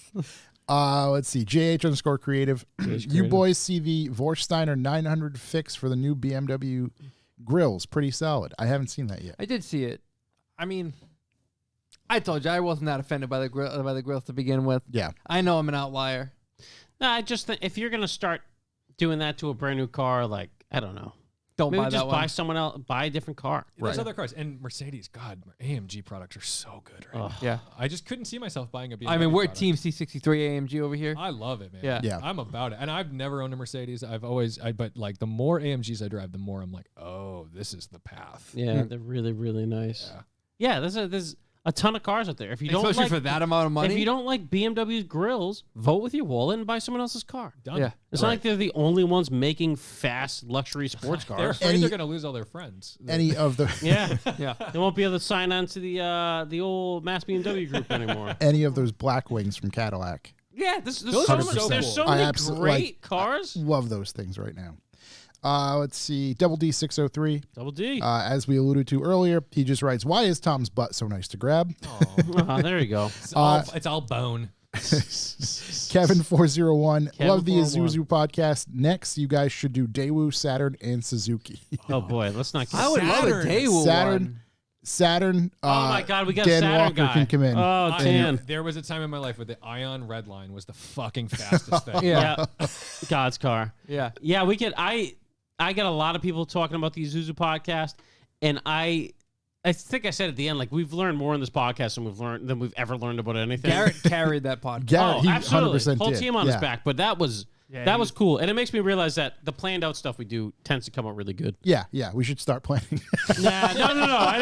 I wouldn't take it. I wouldn't take it that far. Yeah. I wouldn't take it that far. We started before 8 o'clock today. Yeah. I Solid. prefer not learning anything. Exactly. I know you told me a lot about planes today. Yeah, but That's true. Planes and crab fishing. 2 in a row, we've learned a Or lot. crabbing. Yeah. Crabbing. Crabbing. Hashtag Shooky Crabbing. I didn't go to school and look at me. Let's see. Kevin401 for Tedward. 401. What's your favorite car that you've driven? I know we kind of alluded to that, but it's a difficult one. I think Caterham's my thing. Like I want one so badly. Like that's one car that I'm like, if there's one thing that needs to go in my car, I love GT3s. Everyone loves GT3s, but Yeah. like I like a slow, light, just little monster that you put on like a coat and then just like fuck around it, and that's my favorite thing. That's cool. We didn't really get into it, but what is your current stable of cars? I have a 1988 Porsche 911 Carrera. It's kind of an outlaw build, like a little cage and Recaro seats and 6-point harnesses that I will dare not put on because I'll fucking break my neck. And it's lowered. It's on turbo brakes, turbo wheels, which, oh man, the market on those went good. So if anyone steals his fucking wheels, I'm screwed. And then I have a 2001 E39 M5 and a 2010 E92 M3, and that's going away to make room for, and everyone thinks I'm insane, but like I'm getting a new Honda Civic Si. And I'm like, really psyched on this car. I'm really psyched on this car. Shook, you have a mic. Yeah. Yes. I thought I wanted to yell things from a distance. No, only you know when we Thanks, buddy. It's like the guy on the couch. Oh, here we go. Hard hitting question. Oh boy. Maybe we'll end it with this. Nick_Oppo. How many Nick chickens would it take to kill an elephant? Chickens to kill an elephant? Ill-tempered or normal? I guess it'd have to be ill-tempered. Well, are we talking Chickens are pretty vicious. hens or Oh, they are. roosters? Right. Hens or roosters? So we need it to bleed That's 50-50 out, right? mix. We need it to bleed out is essentially the method of death. I'd assume, but like elephant's pretty thick skin. I would say you're looking at 250 plus chickens. Yeah, it's going to be a lot of birds. A lot of Because swine. and I don't think it stomp a lot of chickens. Yeah. I mean, you might be up in the 500 range. It would stomp all of them. Yeah. I don't. I think Elephants you don't are think mean. you could. You don't think it could happen? I think the number is 172. Get the fuck out of here. That's way too low. What? I'm gonna go 172. I'm definitely like around that 250 to 500. But the darkest part about this is that next time that guy's gonna send you a video and he's gonna be like, "Well, I tried it, and, and it's just gonna It be handily killed the elephant at Oh my 685. I think it needs to be a lot. I'd say 1,000 chickens. You don't Yeah, think I'm- 500's a lot of chickens? No. They just have to. Have you pack. ever seen? Like I've seen. Oh, wait a minute. We're not accounting for the stomping. Yeah, like elephants just gonna Yeah. stomp. All it has to do is walk I mean, around. he would have Yeah, to but get chickens tired are of quick. stomping. Chickens are quick. Yeah, Elephants but chickens are- are quick. It's I going to bet take them a little elephants are while to faster. realize that, like, this thing's stomping us. Yeah, but like an elephant could just fall over. It could just be like, I'm tired of stomping. I'm just Hold gonna on, boys. roll over. Stomping chickens, think about all the crab we could catch. Yeah. It's a lot of Catch crap. a lot All of right, just crab. for reference, an Yeah. elephant, an African bush elephant's top speed is 25 miles an hour. But for how That's long? Quite fast. Wow. For Let's probably- Oh, see. my chicken count keeps going up. It's gonna get tuckered out, and all those chickens. Are I'm gonna be standing like, strong "Guess at who's back? 172. Guess who's back? I don't- average Sorry, I'm sorry about that. I'm so chicken. sorry. Average speed for a chicken is 9 miles an hour. Yeah. I'm going elephant. You're going to need thousands of chickens. I don't know if unless you chickens are going to get it done. unless you How have do one we motivate the chickens? unless you have one with the flu.